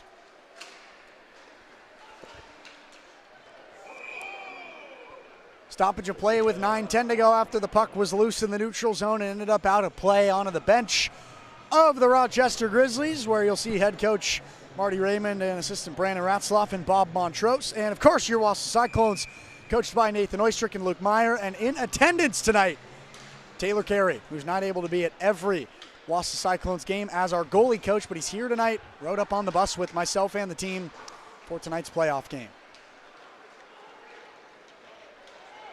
Polifka slides it over to Robbins. Cyclones with possession.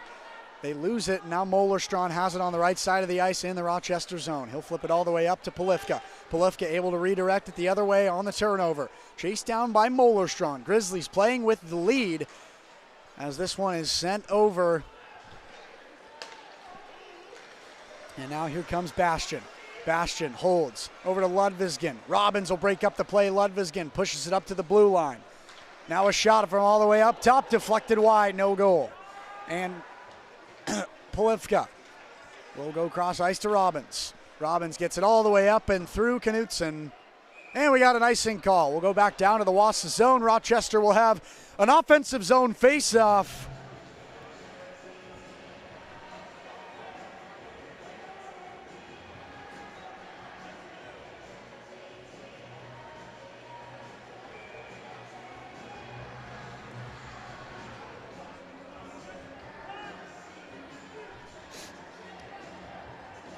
Sam Paxson and Jackson Maddock to take the draw. In the circle now loose after the Grizzlies won the draw. They're trying to get it out to open space in their offensive zone. Heavy pressure from Brady Robbins, but the Grizzlies still with it.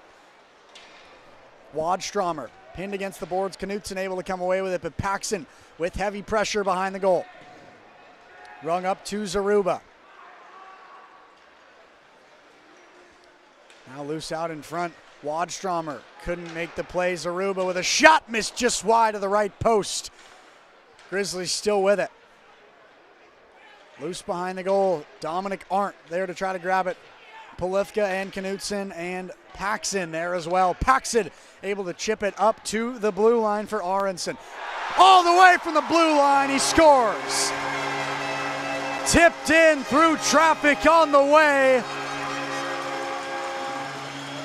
Dominic Arndt with the redirect, and the Grizzlies have cushioned their lead. It's 3-1 Rochester. All the way up top at the blue line, it was deflected through traffic, and the Grizzlies add insurance here in the second period. It's 3-1 Rochester with 7:28 to play in period number 2.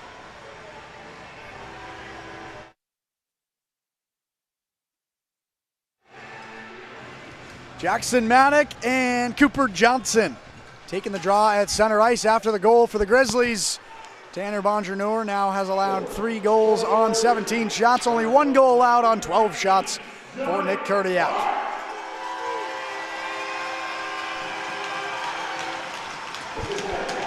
We got a penalty coming up on the ice. Brady Ernst to go to the box for, I believe, either a cross-checking or interference minor, and this game in front of everyone's eyes here in this building is quickly turning in heavy favor of the Grizzlies. 2 unanswered goals in this period. Now a power play after Ernst was sent to the box.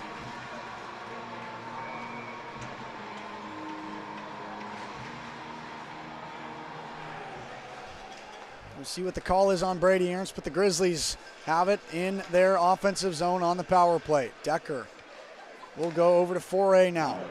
Foray in the circle. Shoots, misses high. Ludvigsson in the circle now. Ludvigsson waiting in the middle. Ludvigsson shoots, deflected down and cleared out by Wausau. Interference minor is the call on Brady Ernst. He's in the box for another minute 30.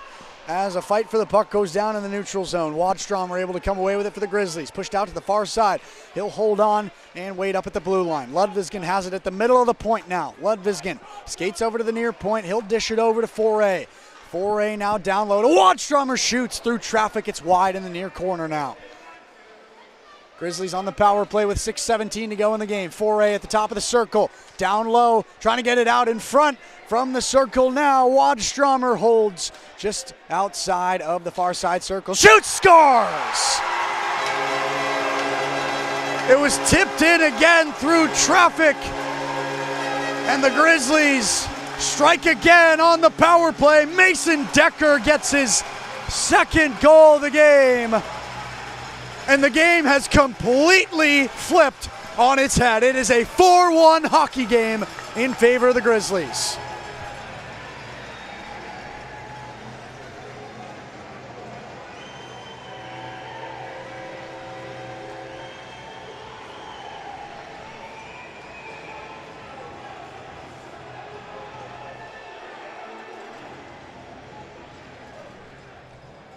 On the power play, another rocket of a shot all the way from up top. Got tipped on the way. Mason Decker now has 2 goals in this game. Felix Wadstromer getting the assist on that goal.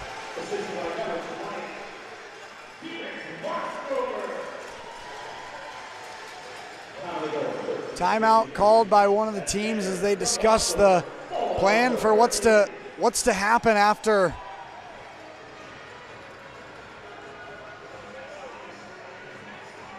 the 3 unanswered goals in this period.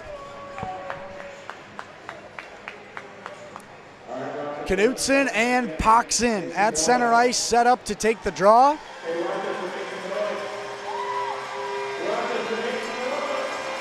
This crowd is buzzing.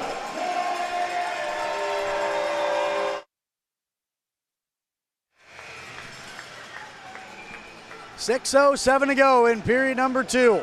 Puck is down. We're back underway after the Mason Decker power play goal. It's rung around the boards on the near side into the Wausau zone by Rochester. Controlled in the corner now by Wadstromer. Fight for the puck against the boards behind the goal. Finally chipped up to the blue line. Another shot from up top, missed wide of Bonjour. That one coming from Alex Aronson. Paxson trying to get it out in front. Now on the stick of Dominic Arndt. He has a goal in the game as well. Knutson pinned against the wall by Wadstromer. A fight for the puck along the boards behind the goal. Finally comes out, and Wadstromer able to feed it up. And another shot up top, saved by Bonjour, again coming from Alex Aronson at the blue line. Alex Aronson, 8 goals, 11 assists, 19 points on his 2025-26 NA3HL campaign this year. Career high 4 goals, 15 assists, 19 points in his senior year of high school here in his rookie year with the Rochester Grizzlies. Playing in front of a packed house, it's Jace Jordan, the former St. Louis Junior Blue, and Jackson Maddock in the far side circle to take the draw. Face-off won by the Grizzlies. A backhand look from the low slot, but it's on the stick now of Mollerstrand. He'll chip it down low. Cyclones trying to get it out. It's in the neutral zone now, but taken over by Ryan Schultz. Schultz gets laid down by A.G. Hoffman. 5:03 to go in period number 2. Loose in the Wausau zone. Jordan trying to come away with it for the Grizzlies, but it's on the stick of Maddock. He'll ring it against the glass and all the way up to center ice. Salienko, double coverage. He loses the puck to Julian Mollerstrand. This one flipped over to Hoffman. Hoffman will feed it up ice. Ends up on the stick of Mollerstrand again. Julian Mollerstrand with one of 4 goals in this game for Rochester.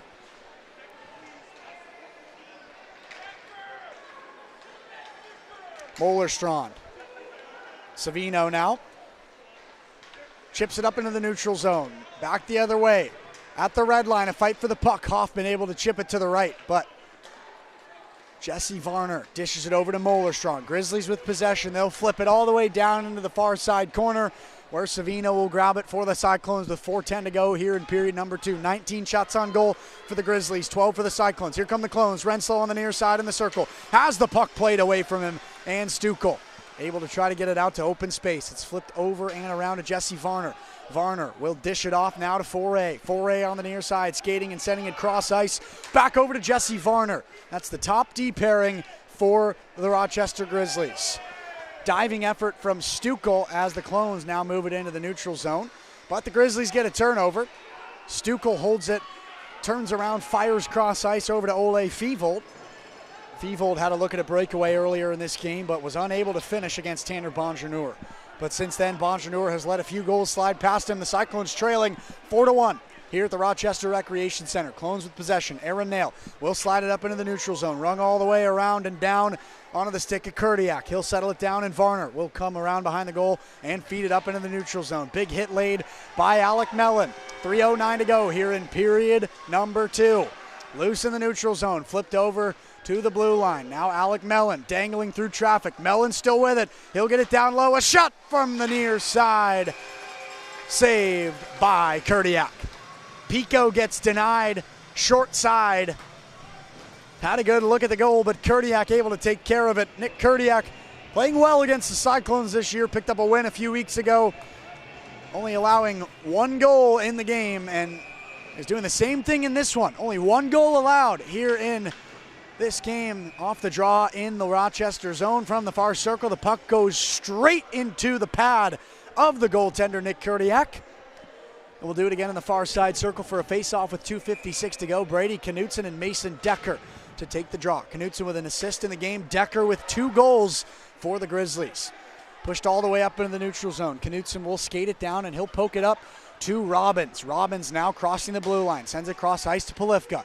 Now up ice for Von Gunton. It goes right through his stick, and Aronson chips it over to Bastian. Bastian now up to the blue line, but Robbins takes it over. Robbins all the way from the blue line, shoots. Loose in the circle, up now to Bastian. Robbins keeps it in, another slapper. Glove down, loose out in front, score! Once again, it was tipped in through traffic, up in the air, off the feed from Robbins, and Von Gunton knocked it home. It's a 4-2 game. The Cyclones show life here in the second period.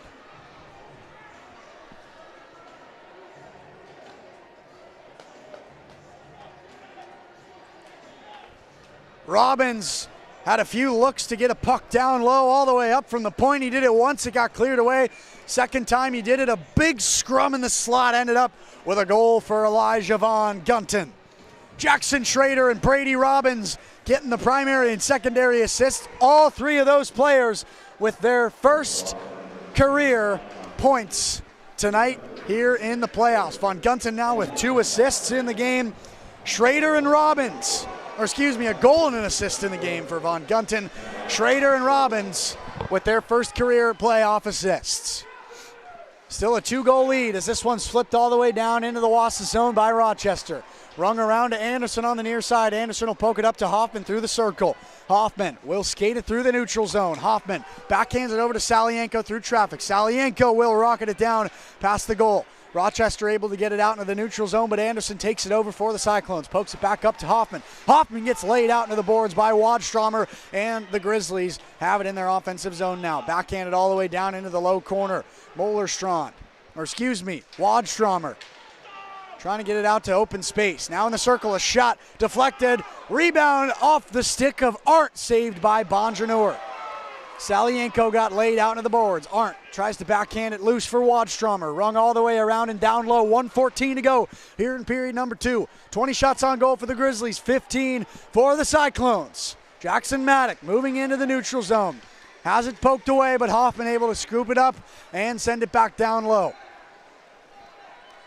It went right onto the stick of the goaltender, Kurdiak, and he gets it free. Here comes Jordan. He blew a tire. He's trying to get it out in front in the low slot. Now it's loose behind the goal.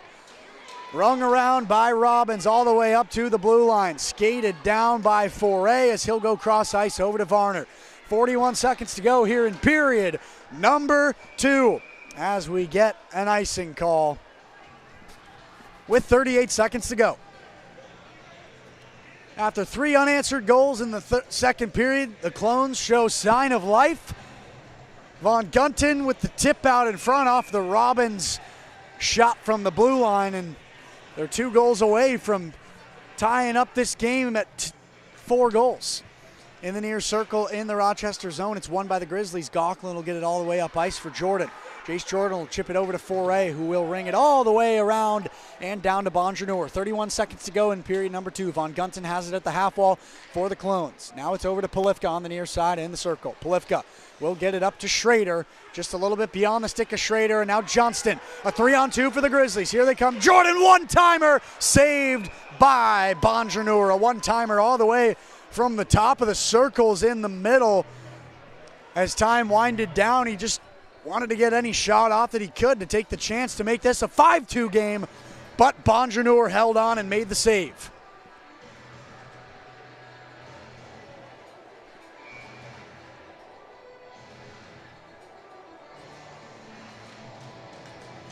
.809 save percentage right now for Tanner Bonjour. Loose out in front, off the draw, pushed out into the neutral zone. A big hit from Renslow as Ludvigsen will feed this one down into the circle in the own zone. As time winds down, that'll do it for period number 2. A much more offensively heavy period. Cyclones able to show signs of life toward the end, but 3 unanswered goals from the Rochester Grizzlies in Game 1 of the divisional round of the Fraser Cup playoffs. The Cyclones trailing by 2, heading into the final period of play. During the intermission, we're going to play the remainder of that interview. I'm going to play it right where it left off with Aaron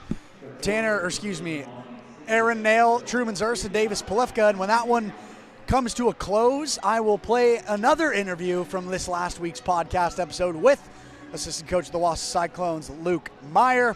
We'll see if we'll be able to get through both of them, but in the meantime, we'll give you the rest of that interview. 4-2 in favor of the Grizzlies as we head to the second intermission. So I think it's really having everyone be dialed in, same intensity, the same drive to compete every night this weekend against them. And I think if we all do that, we can come out on top. So this constant conversation of everyone has the same mindset in the room. Everyone feels the same motivation, intensity, excitement to get to play against Roch. And it seems like all of you know what's at stake, what's at hand, and what you have to do to accomplish that. I wanted to ask each of your perspective on how much you think these games are going to come down to goaltending at the end of the day. Because you guys are very similarly matched up. The teams both play a very similar style of hockey, very physical. And at the end of the day, it might just come down to which goalie can make the most important stop at the end of the day. And obviously, you guys have had a very consistent rotation within the goalie tandem. You have 3 solid guys in Kunst, Fail, and Bonjour. What's your guys' confidence in the goaltending this weekend, and how much do you think it's going to weigh on the outcome of the games? Yeah, like you said, we have 3 solid goalies, which we're very fortunate to have. You know, they can all play on top of their heads any given night, and so it's really nice for us to play in front of them. You know, you got confidence in your goalie, and so, I mean, they can win us big games. And so, I mean, if we play a tight game, I mean, it definitely will come down to the goalies, but I think we definitely have the stronger group of guys when it comes to goaltending, and that'll definitely be beneficial.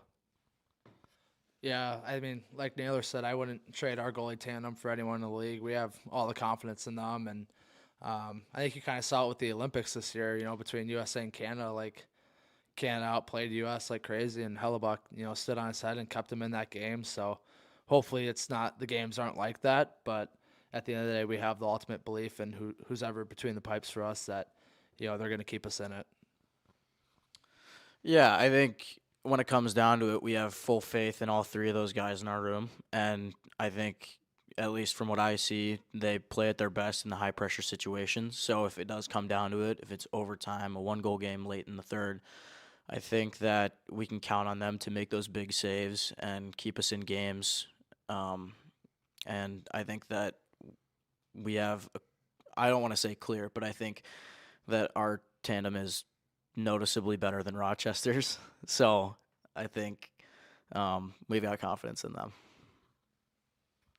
Yeah, it's exciting to think about how the whole, I mean, just like you guys have said, the whole entire system within the team, the health, no more sussies, the goalie tandem and all that stuff, it's all coming together just at the right time, which poses a lot of excitement for getting to dial in for this weekend in this game.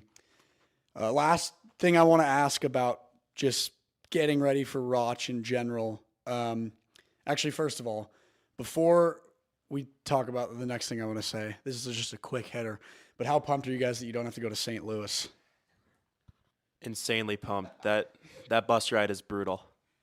Yeah, I think all the guys were pretty fired up when that matchup was eliminated from possibility. And I mean, I think it would have been a weird schedule, like a Thursday game or something. So it would have been weird. Yeah, I mean, West Bend's schedule ends up being they're playing Friday in West Bend and then Saturday in St. Louis. So it's pretty nice to avoid that long bus trip, but it is what it is. We're excited for the journey. Yeah, and I feel bad for West Bend because they got to go to St. Louis, come back, and then go again. That's a lot of time on a bus. It's like 30 hours across going down and back both times. And it's the playoffs. You never know. Anything can happen. But if you guys are able to get through this weekend, it's most likely, in my eyes, going to be a West Bend Wausau matchup because West Bend is just a wagon. They have 3 regulation losses. They'll probably be able to get through a St. Louis team that has had some fluky games to end the season.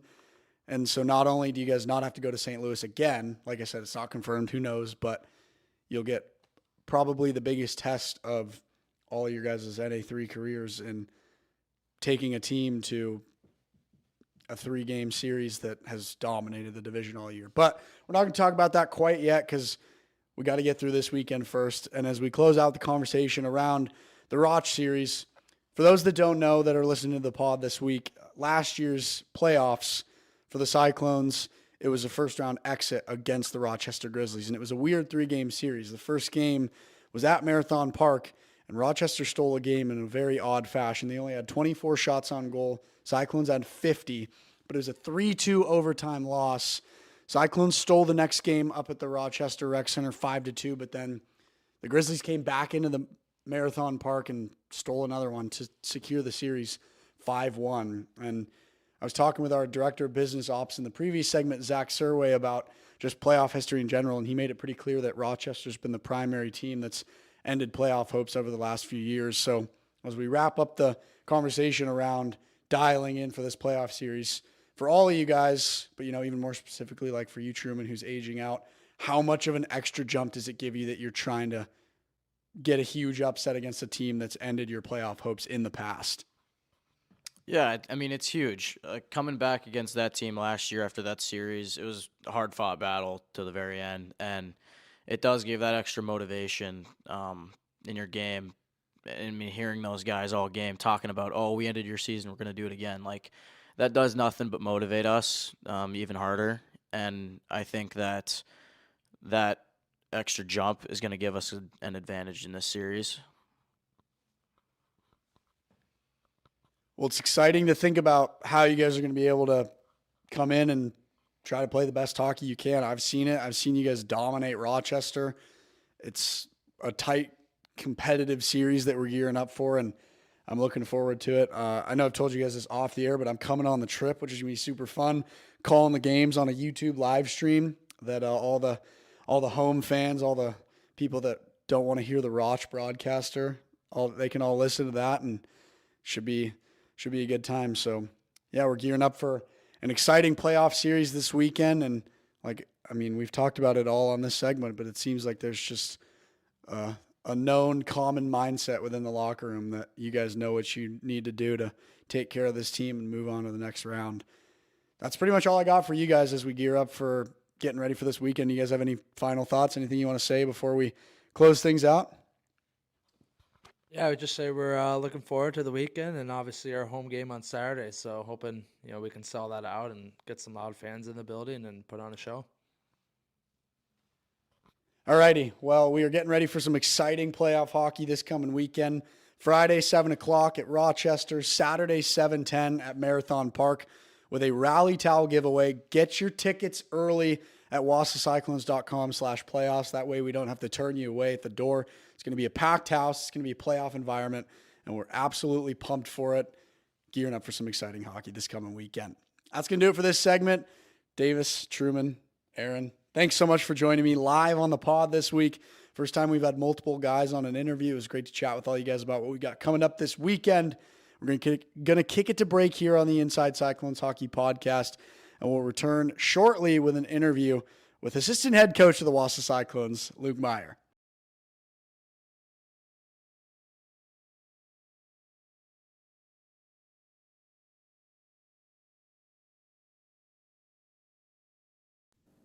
All right, welcome back to the Inside Cyclones Hockey Podcast, everybody.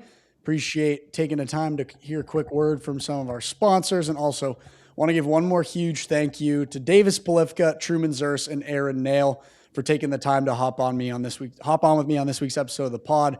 Great to hear their insight, their thoughts on gearing up for this weekend's first round of the divisional round of the playoffs. And on that topic, we've got another awesome interview on this week's episode of the pod, continuing to talk playoffs and get as much insight as we can as we gear up for this weekend series. But it's not a player interview this time. Instead, we've got assistant coach of the Wausau Cyclones, Luke Meyer, joining us to talk all things Rochester versus Wausau as we look ahead to the playoffs this coming weekend. Thanks for joining me here, Luke. Not a problem. It's a pleasure to be here.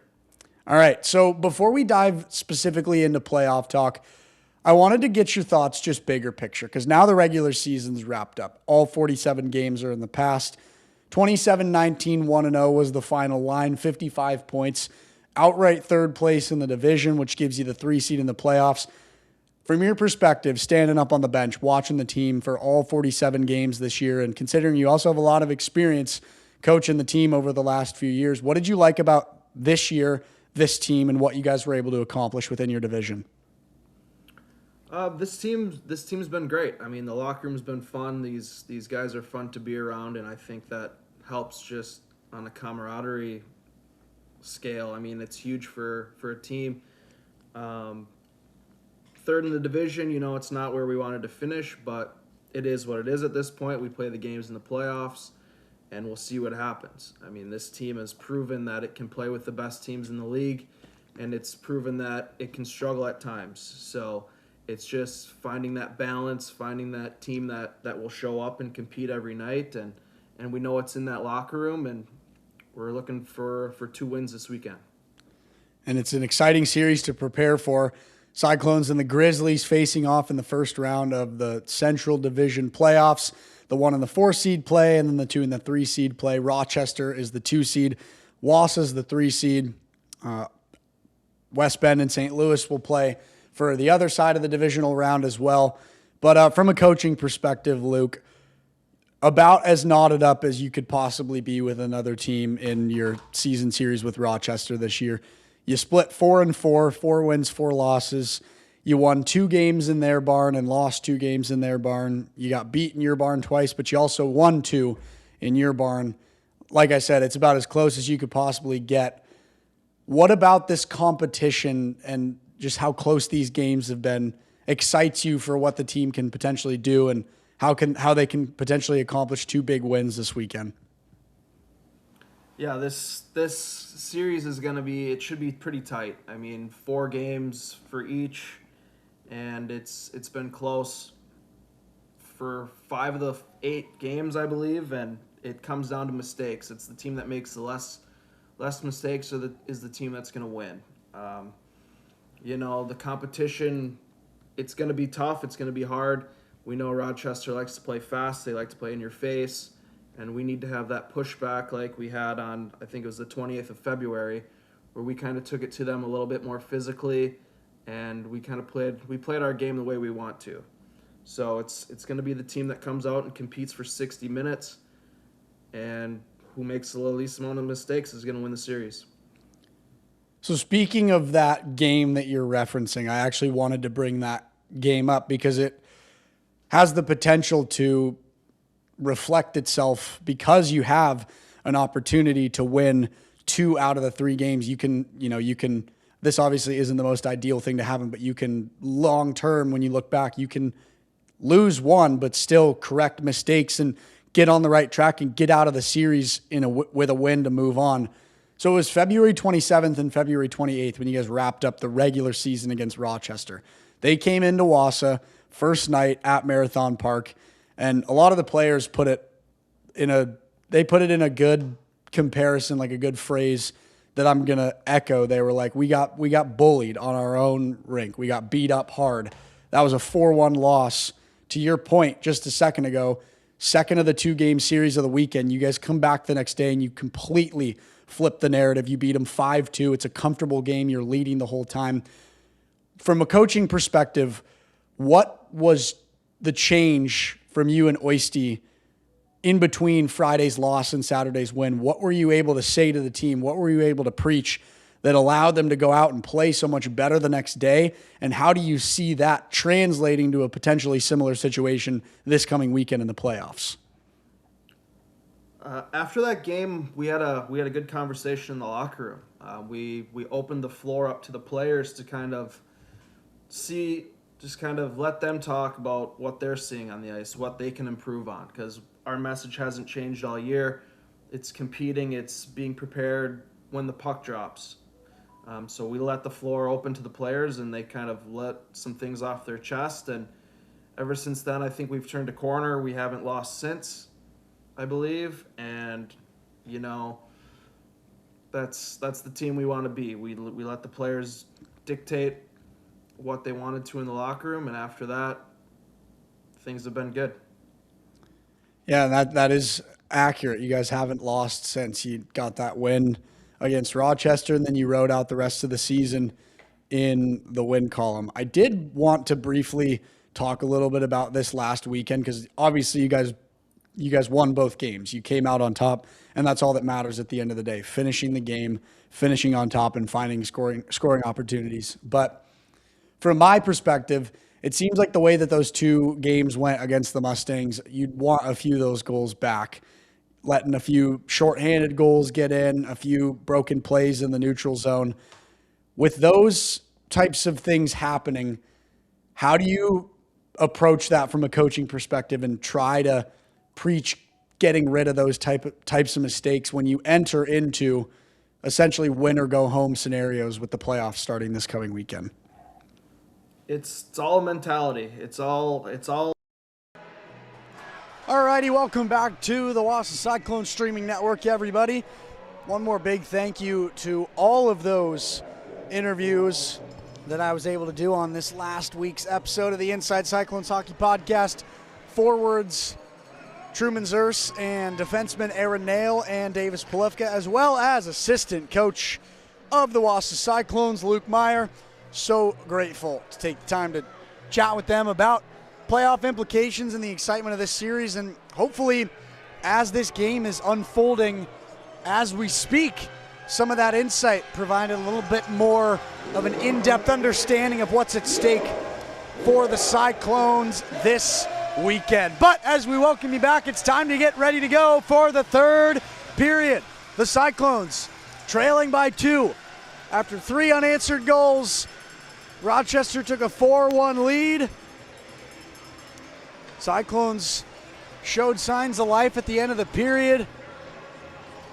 Made it a 4-2 game, but now 20 minutes left to try to avoid losing game 1 here in Rochester. If that's the case, they'll be playing for their season tomorrow at Marathon Park.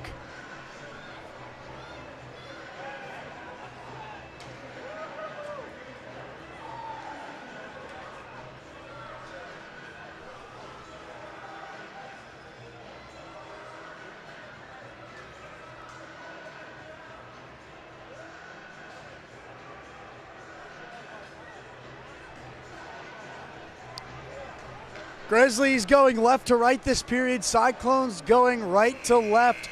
Schrader, Anderson, Knutson, Von Gunten, and Savino out on the ice to kick off the third period of hockey here from the Rochester Recreation Center. Wausau trailing by 2, but with a lot of life in them to try to get a third period comeback win.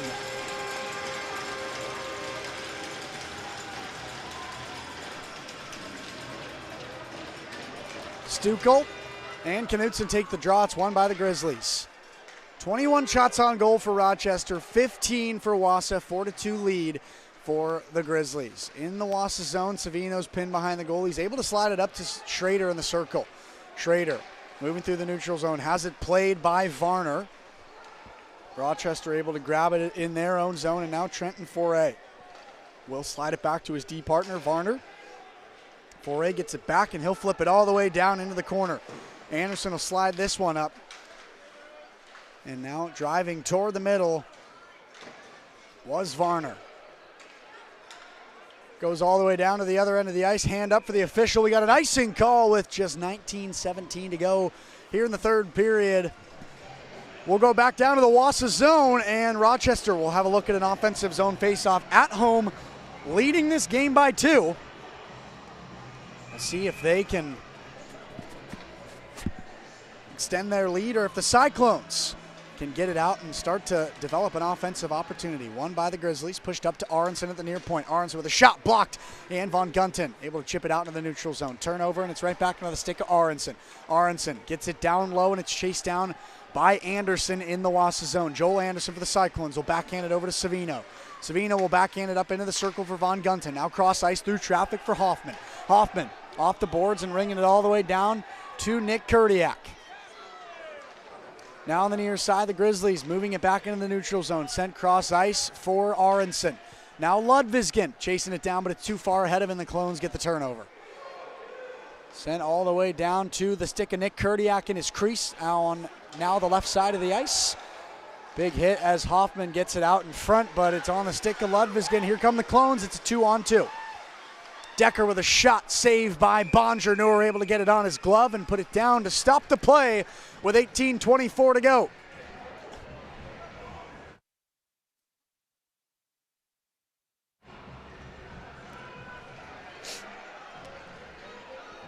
In the Wausau zone on the near side circle, it's Cooper Johnson and Truman Zerst to take the draw. Johnson lined up on the left, Truman on the right. Puck is down. It's sent back into the corner as Ernst and Nail will try to get it out into open space. Sean Hall has it on the near side. Seam pass goes behind Renslow, who has to retreat back into the Wausau zone. He'll chip it cross ice to Ernst. Now up ice into the neutral zone, past the stick of Truman Zerst, as this one's all the way around and down onto the far side half wall. And here come the Grizzlies moving it into the neutral zone. Poked away by Brady Ernst, who will skate back the other way, loses his stick, and we got a penalty coming up on the ice.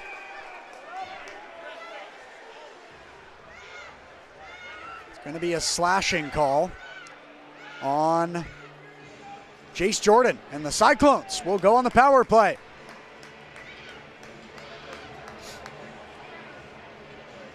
Brady Ernst got slashed by Jordan. Cyclones have one power play goal from Jackson Maddock and one even strength goal. So we'll see if they can extend on the power play. It's Maxim Salienko, Brady Robbins, A.G. Hoffman, Jackson Schrader, and Joel Anderson. The power play unit on the ice. Jesse Varner, Sam Paxson, Cooper Johnson, and Jesse Varner. The penalty kill unit as this one's banged out and cleared by the Grizzlies. Now Paxson in on the forecheck as the Cyclones look to move it back the other way. In the box for a 2-minute minor for slashing is Jace Jordan. The Wausau Cyclones on the power play with 17:32 to go. Hoffman trying to get it out in front. Anderson has it. He'll slide it all the way up to the near point for Robbins. Robbins leaves it for Anderson. Ends up with it again. Slides it through the slot and it ends up on the far side. Schrader will poke it down low. Salienko chasing it down. Hoffman backhand feeds, pushed out wide.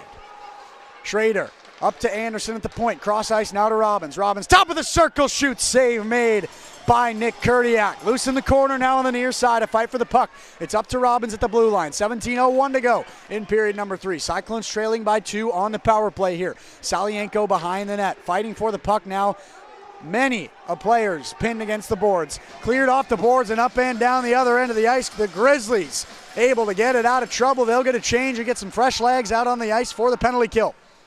As do the Cyclones. It's Knutson, Maddock, Zers, Polifka, and Von Gunten out on the ice on the power play with 35 seconds to go on the man advantage. On the far side, it's Knutson moving in the circle. Knutson short side makes a dangle, but it's poked away. That's a remarkable stick check by Nick Kurdiak. A high IQ goalie move, sticking his pad out and the stick with it to chip it away.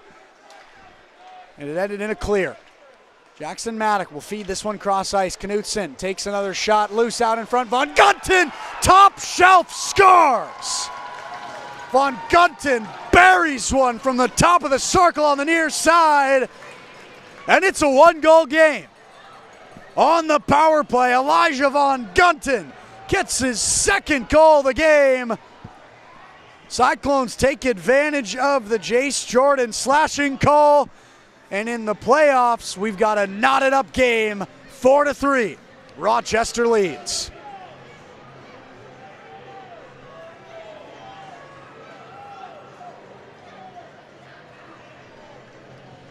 Officials are talking things over with both teams as everybody gets reset and ready to go.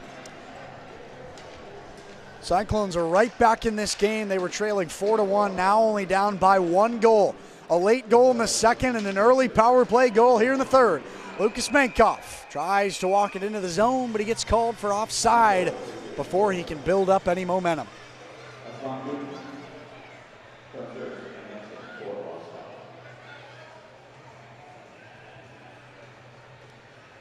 In the neutral zone, it'll be Mason Decker and Lucas Mankoff. Fourth and first line centers taking the draw.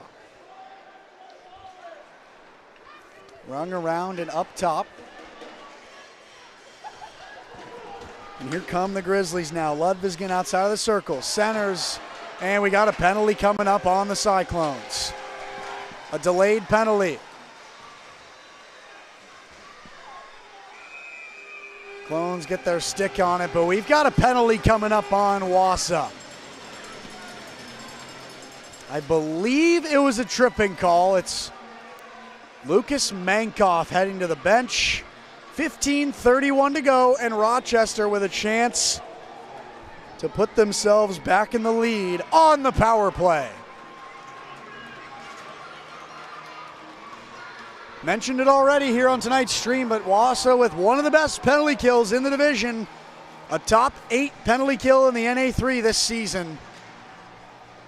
Wadstromer will go down to fight for it. Johnson wrapping around the goal as Hoffman. Able to go grab it in the corner. It's flipped up and goes right past Ludvigsson. Cyclones get the clear. Rochester Grizzlies on the power play. Stick play there by Truman Zers, but Ludvigsson will feed it cross ice.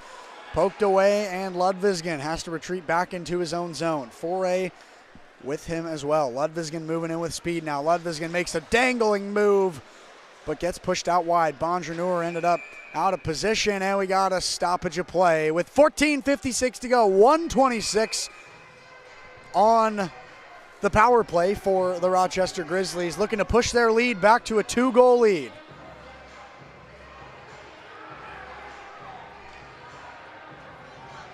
Brady Ernst looks to be in some kind of pain. Looks like he got hurt.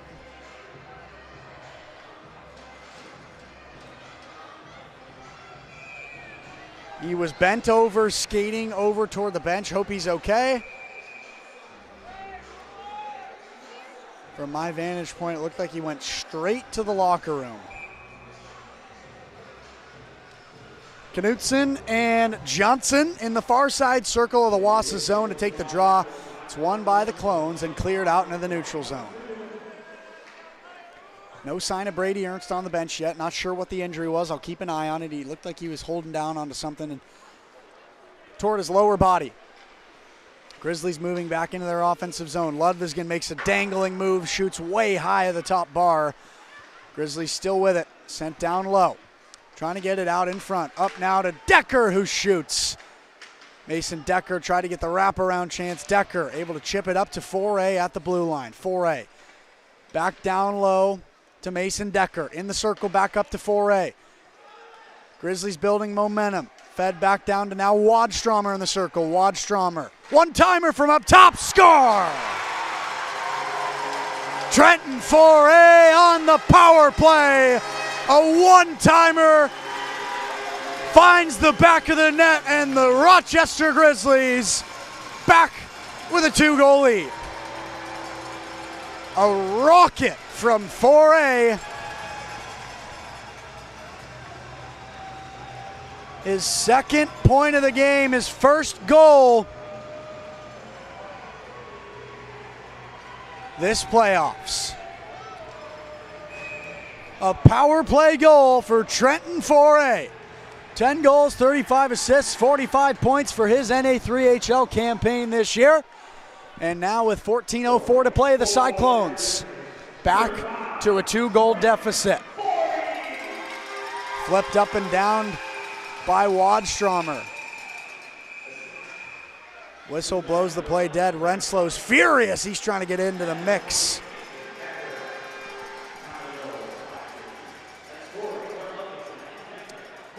It was a high sticking call that blew the play dead. Wadstromer put his stick way up in the air to bat it down.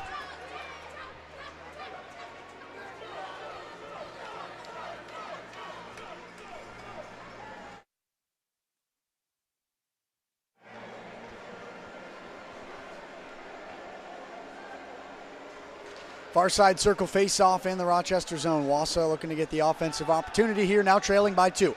Pushed up into the neutral zone, slapped the other way by Von Gunton, who has 2 goals in the game up for the Wausau Cyclones. 2 of their 3, that is. Jackson Maddock with the other one. Aaron Nail laying a big hit down on Felix Wadstromer. Getting into the mix, laying one right back down on Aaron Nail. Out in front for Anderson, he's denied by Kurdiak. This one slid over to the half wall on the far side as the Rochester Grizzlies move it up into their offensive zone. 13:20 to go here in the third period, a 2-goal game for Rochester. Turned over and flipped the other way by Cooper Johnson, the captain. Clones have it. It's Polifka on the far side. He sends it cross ice off the boards and over to Von Gunton. Now Hoffman pokes it down into the corner in the Rochester zone with 12:49 to go.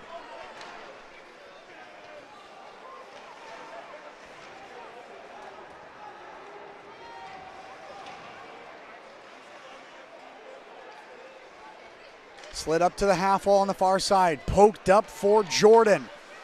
Redirected by Salienko, but Johnson for the Grizzlies able to backhand it around the corner and down to Bonjour. Bonjour will ring it up and over to the blue line on the near side. Banged off the wall and into the Rochester zone. Polifka all the way down in the corner in his own zone. Will get it up to Hoffman, who misplays it. Hoffman able to get it out. Now Salienko skating through traffic, gets double teamed and slammed down onto the ice. No penalty on the call.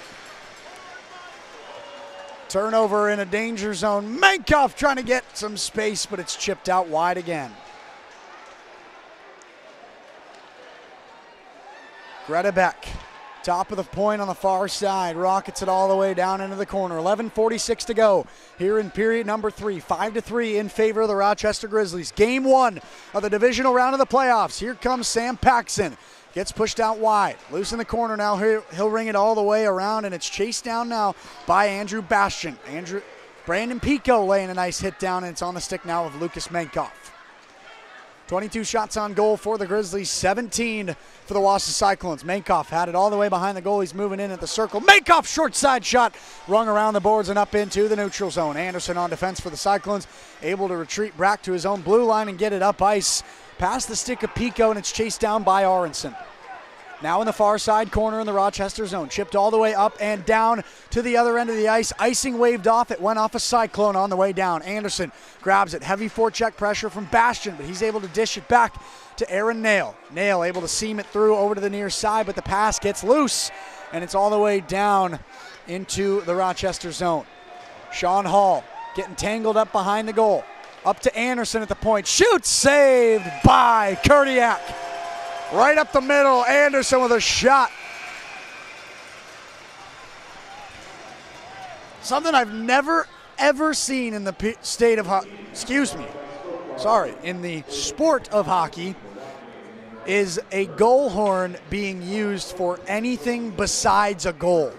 But the Rochester Grizzlies, if you haven't noticed it on the background noise, they use a goal horn for a goal, a hit, a save, a power play, a puck bumped out of the zone, like literally anything.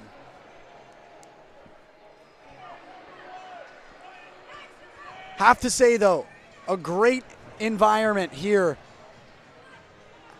at the Rochester Recreation Center. In my broadcasting career, my young broadcasting career, that is. I'm 22 years old. Just a handful of jobs I've had the pleasure to hold so far in this industry. This is probably one of the coolest crowds that I've ever seen. Packed house, full barn, playoff environment. Super cool stuff.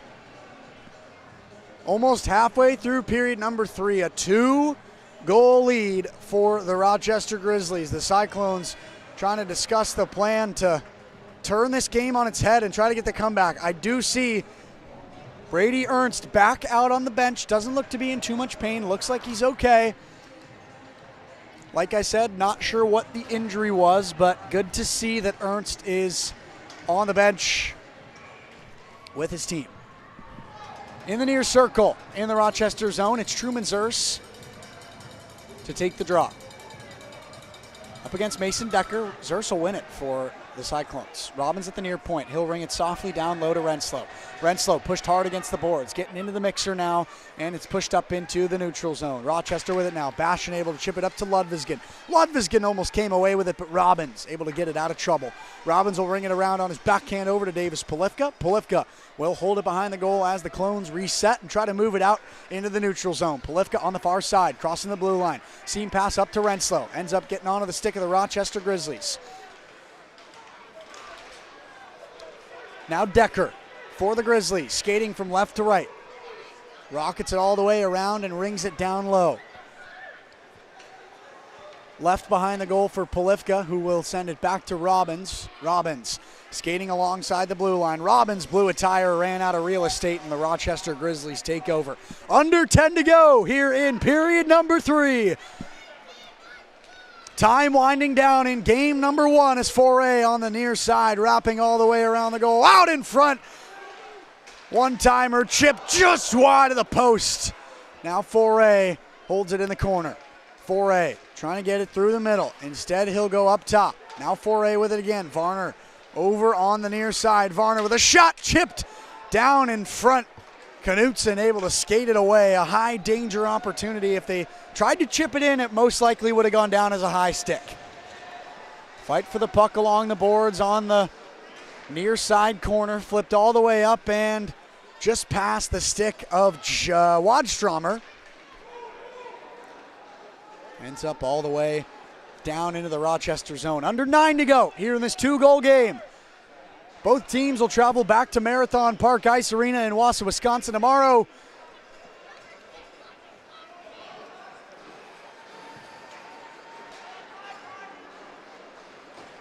Banged against the boards and all the way around into the Wausau zone. Anderson will chase it down, get hit by Favold. Applying the forecheck pressure as Anderson on the far side will seam this one all the way up to Maddock. Maddock has it poked away, and the Grizzlies take it over in their offensive zone. Gauklin ran out of real estate, and Anderson gets the turnover. He'll ring it all the way up, but it's deflected on the way. Now on the stick of Jackson Maddock, who gets it up to A.G. Hoffman, and here come the Cyclones with numbers. It's a 3-on-3. Hoffman moving in with speed, but he loses the puck. It's shipped all the way up to the blue line. He'll ring it around down low. Salienko past the stick of Ernst. Ernst had a wide open look, but he's unable to get it through. And it ends up all the way down in the Wausau zone with 7:55 to go here in period number 3. This one goes the length of the ice, and we got an icing call with 7:53 to go. 5-3 in favor of the Rochester Grizzlies here in game 1 of the divisional round.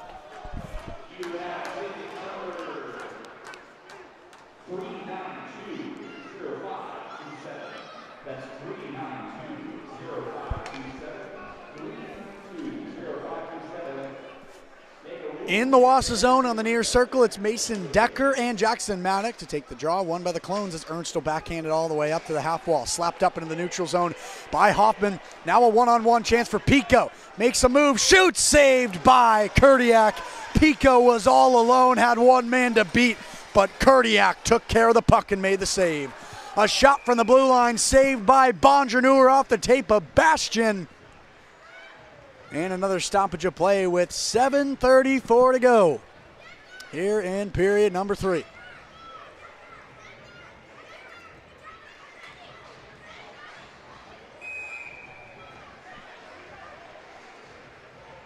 In the near side circle, it's Decker and Knutson. Puck is down. Cyclones win the draw. Polifka rings it around over to Schrader on the far side. Schrader gets it out into the neutral zone, but it's on the stick of Molerstrand. He sends it back into the Wausau zone, but it's on the stick now of Davis Polifka. Polifka rotating forehand, backhand, skating through the blue line, losing control of the puck, but he's able to get it out to open space. Schrader on the near side now. Cyclones in the offensive zone. Schrader able to slide it up to Robbins at the blue line. Robbins with a shot, glove down and saved by Nick Kurdiak. Robbins got the shot through, didn't get deflected through traffic, but Kurdiak staying strong here, making the glove save with 7:09 to go. We'll have another face-off in the Rochester zone. It'll be Knutson and Tevin Stukel. Near side face-off. Loose in the circle, on the stick of Varner. Varner will slide it up now to Waddstromer. Waddstromer seams it cross ice for Favold. Favold picking up speed, trying to get toward the middle. Out in front, nobody there to make the play in the low slot. Foray slides it over now for Favold again. Favold keeps it in. Lays a reverse hit down on Von Gunten. Stukel slides it across, shoots, scores! Waddstromer in the far circle, buries one past Bonjour, and the Grizzlies have taken a 6-3 lead.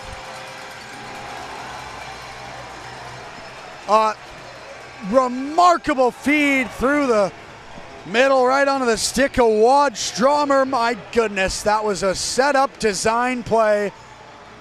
Picture perfect from the Grizzlies.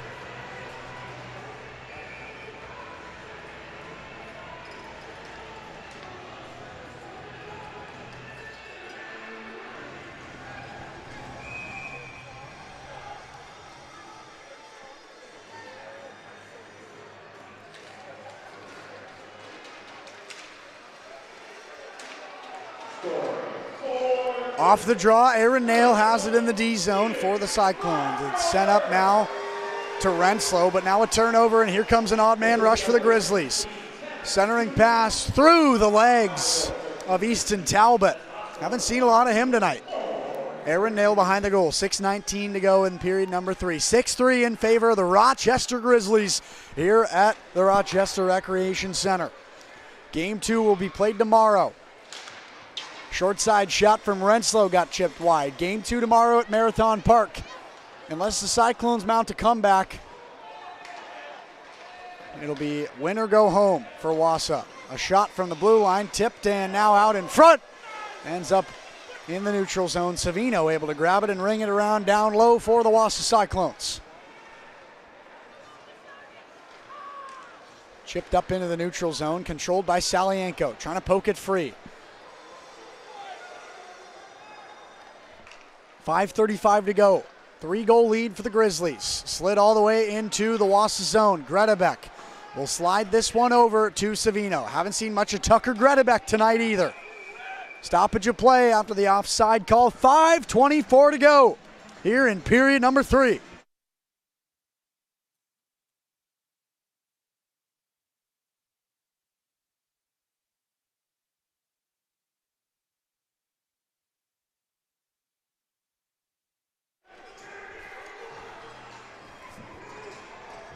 Johnson and Maddock in the near circle in the Wausau zone to take the draw. Face-off pushed all the way back behind the goal as Jordan will try to slap it up.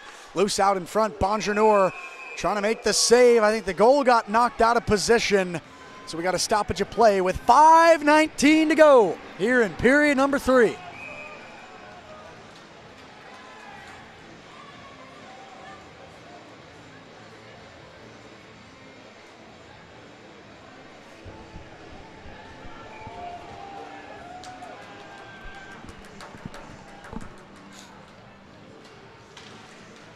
Near side circle face-off. It's on the stick of Hoffman. He'll skate it right to left into the neutral zone, off the glass, and now up into the Wausau zone. Salienko trying to poke it free. It ends up behind the circle. Hoffman able to slide it up to Salienko, who misses a one-timer left. Savino in the far side corner now. Savino Holds it behind the goal. A fight for the puck behind Nick Kurdiak in the cage on the left side of the ice here at Rochester Recreation Center. 4:54 to go here in period number 3. 6-3 in favor of the Rochester Grizzlies. 25 shots on goal for the home team.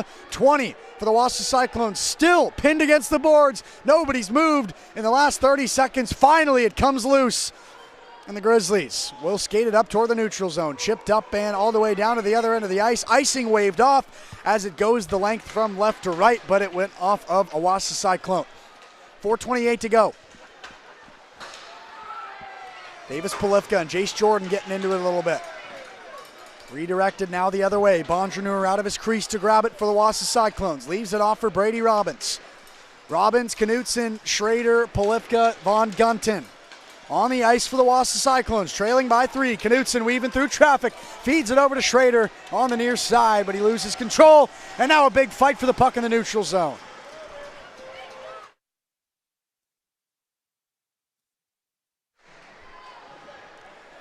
Back in the Rochester zone now, it's backhanded over to the near side. Schrader gets it up now for Mellon, who shoots out in front, slid up and out into the neutral zone with 3:41 to go. That's right, that right there is what I'm talking about. It was slid up and cleared out of play, and a goal horn goes off. Pretty fun stuff here at the Rochester Rec Center.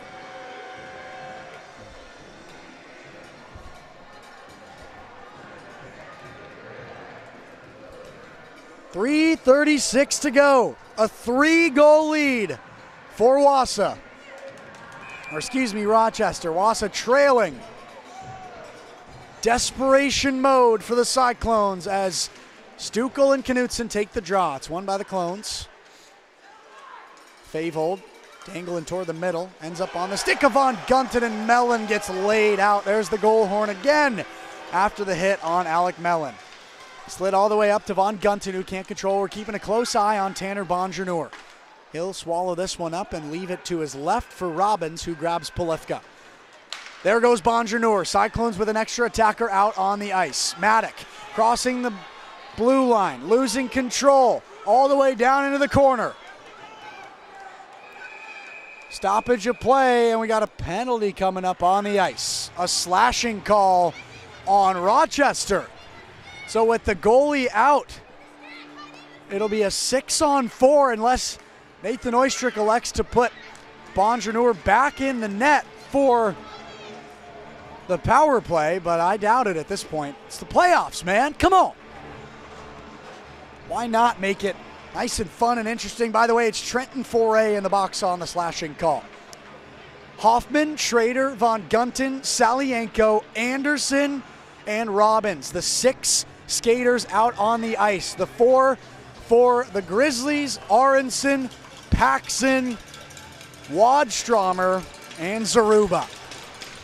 An empty net for the Cyclones. They win the draw. Anderson will ring it down low. Banged off the boards and down to the other end of the ice as time winds down. No empty net goal yet, as Robbins was able to track it down and prevent it from going in. Chip the other way. This one's rocketed down to the other end of the ice. No icing call because it was in the neutral zone. Bonjour out of the net with 2:36 to go. Anderson fanned on the pass there. He holds it in his own zone. Slides it up now to Salienko. The goal horn just went off because Anderson made a mistake. That's what I'm talking about here, folks. Anderson at the blue line. Feeds it over to Schrader. Empty net for the Cyclones. Extra attacker out on the ice. Schrader shoots, denied, and saved by Nick Kurdiak.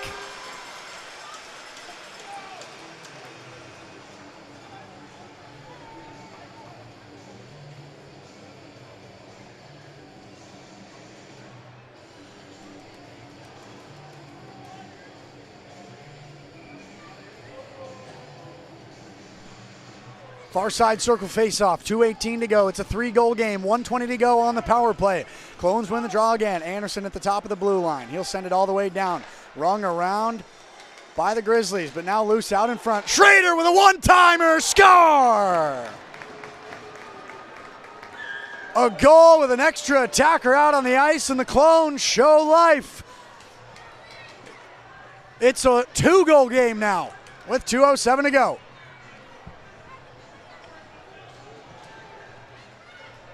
Power play over. Bonjour back out on the ice.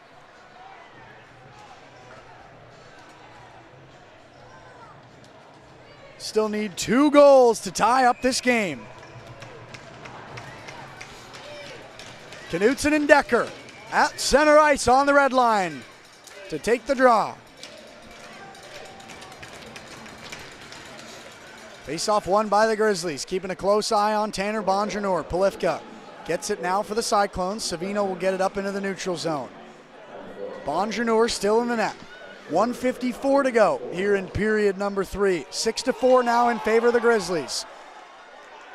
Oisty's got his hand up saying, no, don't come yet, Bonjour. A fight for the puck in the corner. Now Bonjour is waved off to the bench by head coach of the Wausau Cyclones, Nathan Oystrick. Extra attacker out on the ice for the Wausau Cyclones. A 6-on-5 here in the first round of the playoffs. It's a 6-4 game in favor of the Grizzlies. A fight for the puck against the boards. Almost every skater on the ice is down. Now a look at the empty netter. Ludvigsson dangling through traffic. Ludvigsson buries it and scores. Ludvigsson got free out of the scrum, skated it all the way down, and sealed the deal. That is most likely going to do it for game 1. A 7-4 lead for the Rochester Grizzlies. Cyclones will play for their season tomorrow.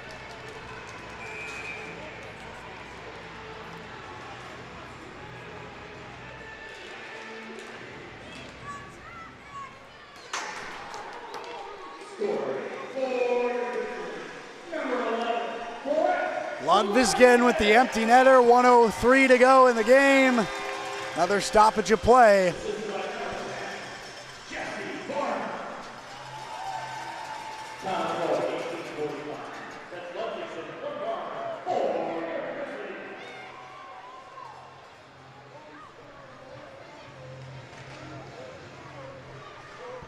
In the far circle, Grizzlies control. Sent back to Aaron Nail, who will bang it around the boards. 53 seconds to go in the game. Rung around the boards. Tomorrow's game will be played at Marathon Park at 7:10 p.m. A reminder to those that are Cyclones fans local to the area, the first 500 fans will receive a playoff Cyclones rally towel to support the Cyclones in the playoffs tomorrow. Very excited to have the Clones in a playoff environment, home ice tomorrow. Aaron Nail with a shot. And with 22 seconds left in the game and a 3-goal lead, it's looking like the Cyclones will be playing pinned against the wall with their season on the line tomorrow. Arndt backhands this one, 6 seconds to go. Fans cheering on their feet here in Rochester as the Grizzlies have taken game 1 of the series. Here from the Rochester Recreation Center, it's a 7-4 win for the Rochester Grizzlies. A great performance from both teams, but ultimately Rochester prevails and they take game 1. But it'll be Rochester versus Wausau down at Marathon Park tomorrow. We'll get excited and gear up for that game as the Cyclones now look to keep their season alive at home in front of a home crowd. Thanks so much for joining us here on our exclusive audio stream of the Wausau Cyclones playoffs from Rochester Recreation Center in Rochester, Minnesota. My name is Mark Robinson saying so long, enjoy the rest of your evening, and we will see you tomorrow at Marathon Park Ice Arena. Have a great rest of your night, everybody.